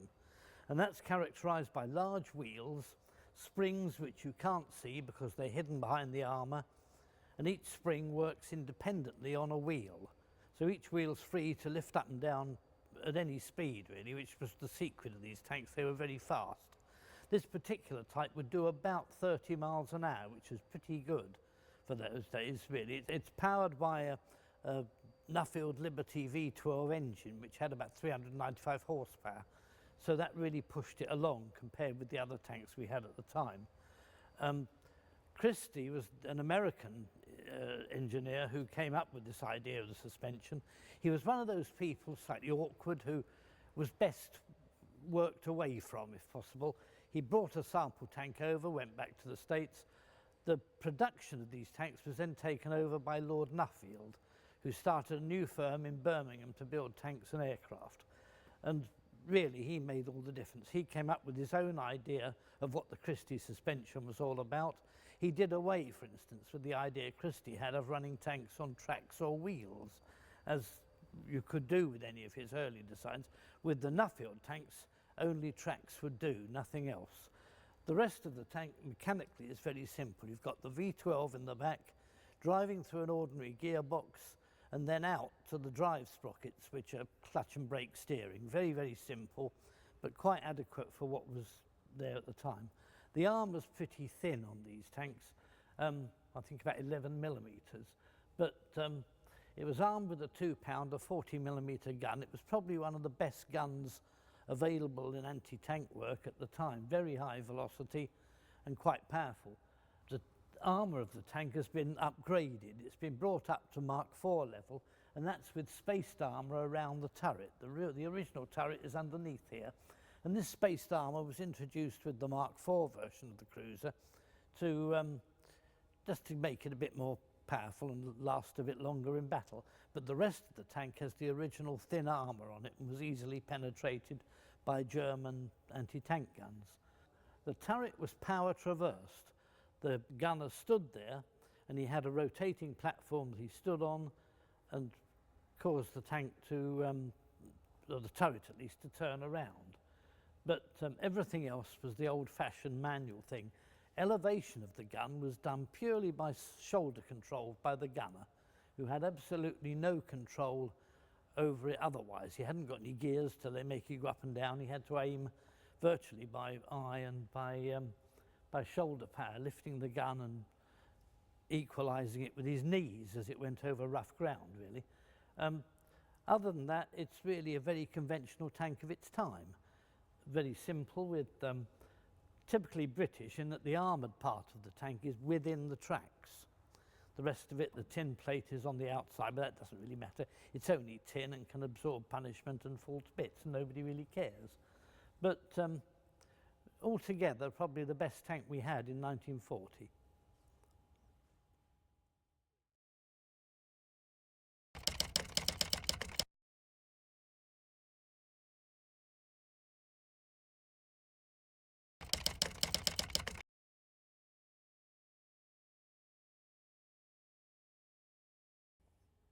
Now, this is the little Carden Loyd carrier. The company was taken over by Vickers Armstrong in about 1928, but before that, they date from 1927, in fact. It's a very lightweight, very small vehicle, as you can see, and this mesh business on top is only a cover put on, really, to prevent the public from getting in and wrecking it. It would carry a crew of 2, and although it's actually armoured lightly around the front to keep small arms far out, the 2 men inside, who have to sit upright to look over the top to see where they're going, are really virtually bulletproof. But it wasn't really meant as a tank. It was meant as a machine gun carrier for the infantry. Now, it's powered by a Model T Ford engine, driving forwards again to the sprocket at the front through a 2-speed epicyclic gearbox under there. The engine's actually situated between the 2 men, the driver on this side and the gunner who sits over there. And they are literally the whole package, really. It's got a Vickers machine gun mounted on a stand in front of the gunner, and it can be fired from the vehicle, although one of the theories was you could dismount the gun and set it up on this tripod and fire it from the ground, and then the little vehicle would retreat. The great thing about them, and the reason we had so many of them, was that they were incredibly cheap. They cost the British Army about 400 quid each, which is a lot cheaper than a tank, so they rather liked them.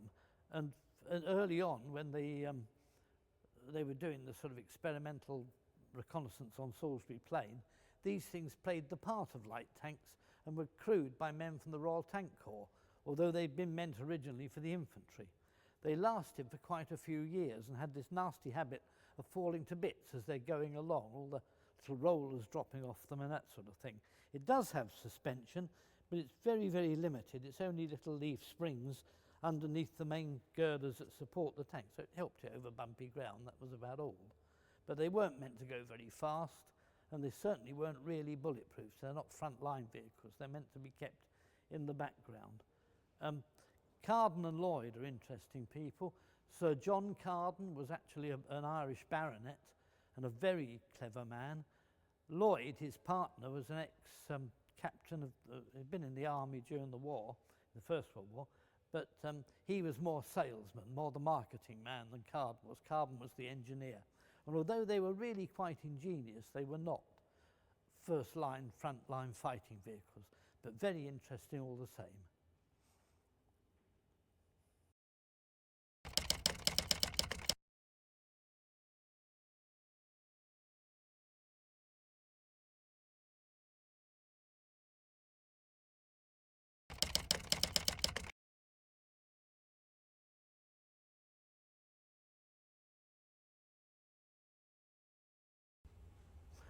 This is the tank normally known as the Vickers Medium.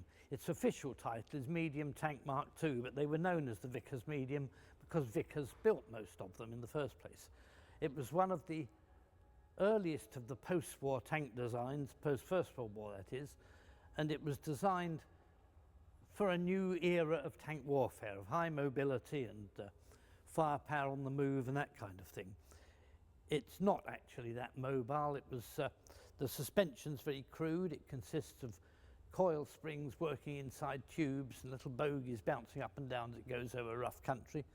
They were quite good. They're powered by a 90 horsepower air-cooled V8 engine, which isn't actually all that powerful.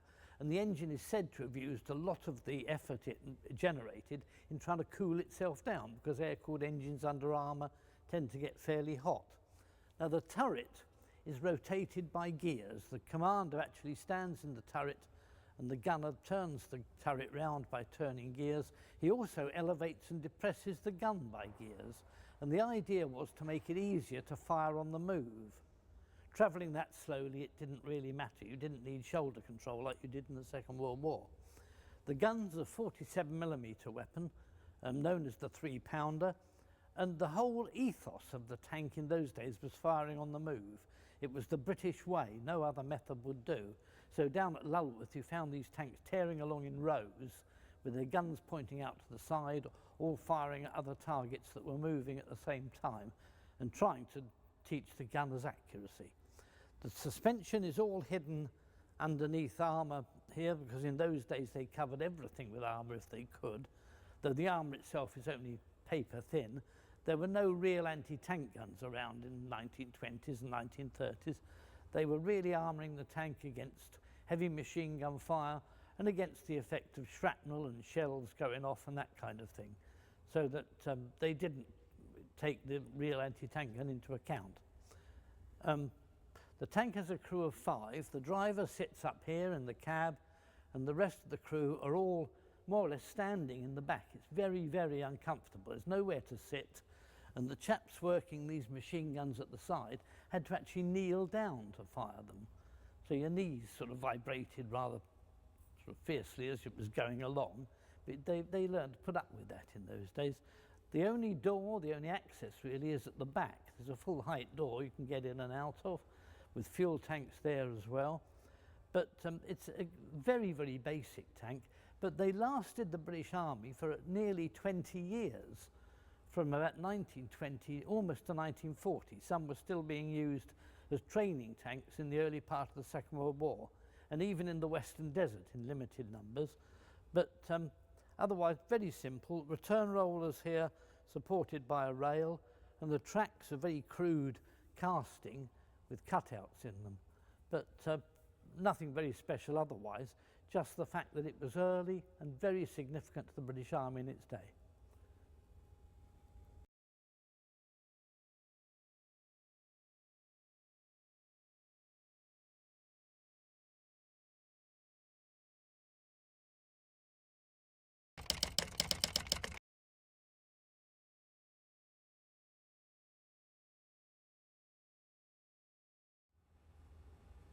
Now this is the Vickers Armstrong's Mark E. It was actually first developed in 1928 and it was purely done for commercial reasons. The British Army took one look at it and decided they didn't like it, which was one of the most stupid things the British Army ever did, but never mind. It was designed by Vickers purely for an export, really, and it sold very well, particularly with the Russians who bought loads of them and copied it. We've got upstairs in the rest of the museum the T-26, which is a Russian tank which is based on this. It's quite an interesting design in any respect. When they were first built, they had two turrets side by side, each with a machine gun in. But they then favoured this larger turret with a short 47mm gun in it. And they did away with the old twin turret arrangement after that. Most foreigners took the same line, really. It's powered by an air-cooled 4-cylinder Armstrong Siddeley engine.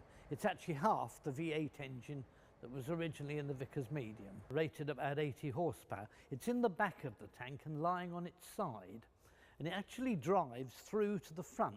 Now this is very odd in a British tank. You see the teeth sprockets at the front which drive the track around.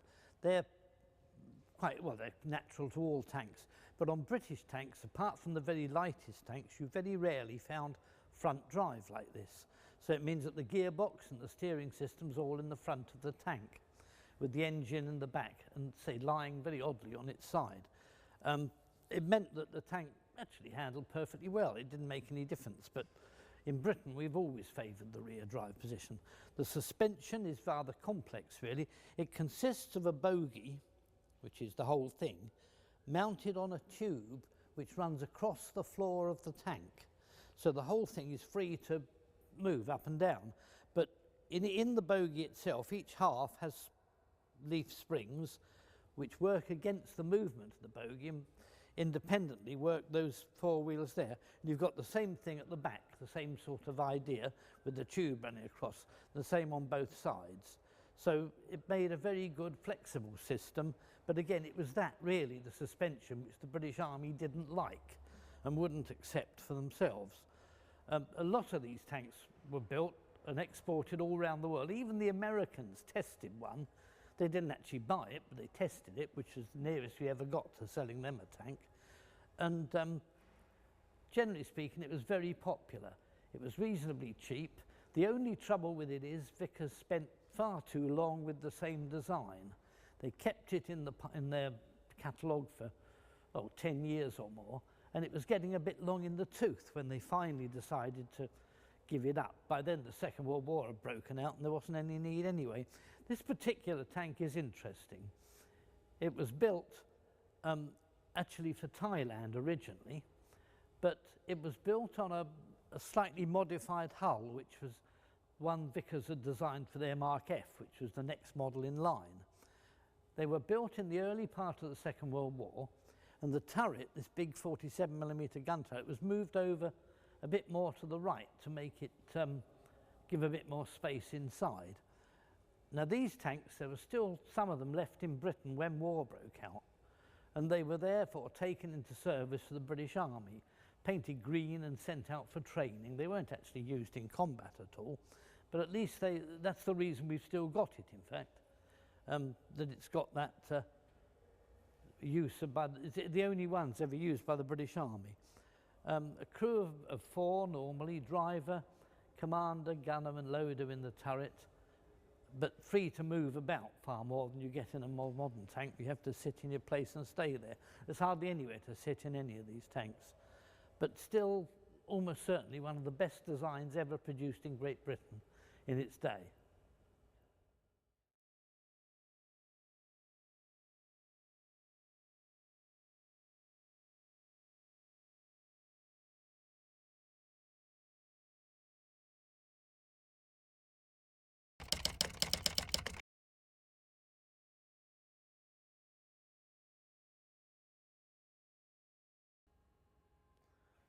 This is a Lanchester armoured car. They were actually built by the Lanchester Motor Company, which was a Coventry-based firm, but very oddly, because Lanchester up to that time had only built 4-wheelers. This, as you maybe can see, is a 6-wheeler, which is more of a truck than a car, really. It was enormous, And you can see by the armoured body, which was built by Royal Ordnance, that it was also very top heavy, and they swayed alarmingly when they were going along. It's powered by a 38 horsepower 6-cylinder Lanchester engine, and although Lanchester was actually taken over by BSA Daimler in 1931, most of these were pure Lanchester vehicles. They were highly luxurious in their finish, beautifully done, but a bit too good really, almost for a military vehicle.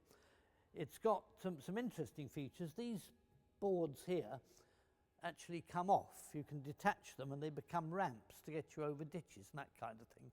Who want to get out and lay them and get shot at, I don't really know, but that's what they wanted. It's got 3 machine guns, one here in the side of the hull next to the driver, that's a 303, and then in the turret it's got 2 machine guns, a 303 and a 50 caliber. They're the Vickers water-cooled machine guns, but the turret had to be traversed by hand in order to pick up a target. This is actually a Mark I car. There were some Mark IIs. You can identify them by having they've got double rear wheels, among other things, and a slightly different arrangement at the top of the turret. But they were lovely cars, I mean, beautifully engineered.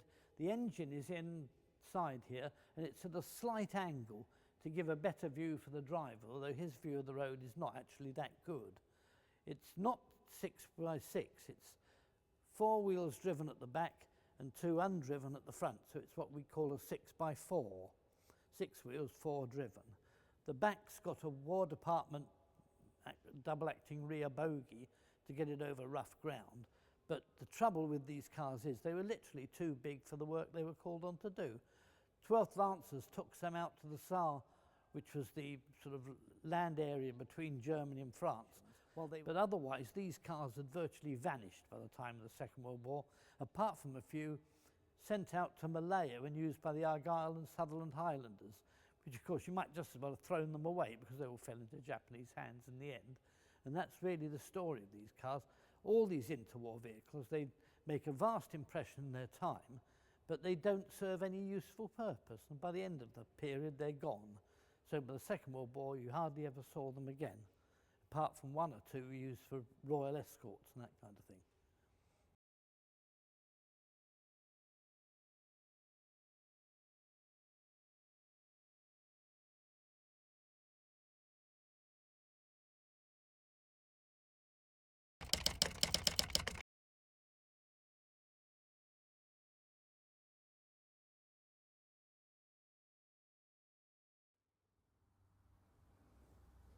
Right, now this is the light tank Mark 6B. The design was originally worked out by Vickers Armstrongs, and they built some of the early ones, but in fact it was one of the very first British tanks which was widely built. Companies that had been building railway engines and that kind of thing all came together to build these tanks because it was the first really mass-produced tank before the Second World War. It's got armour about 14 millimetres thick. But if you get a chance to look at one of these closely, although it's of riveted construction, you'll find that the whole thing has been beautifully made. All the plates have been filed to perfection so that they go right up against one another. You can't literally slide a cigarette paper between them. And that was done to keep splash out.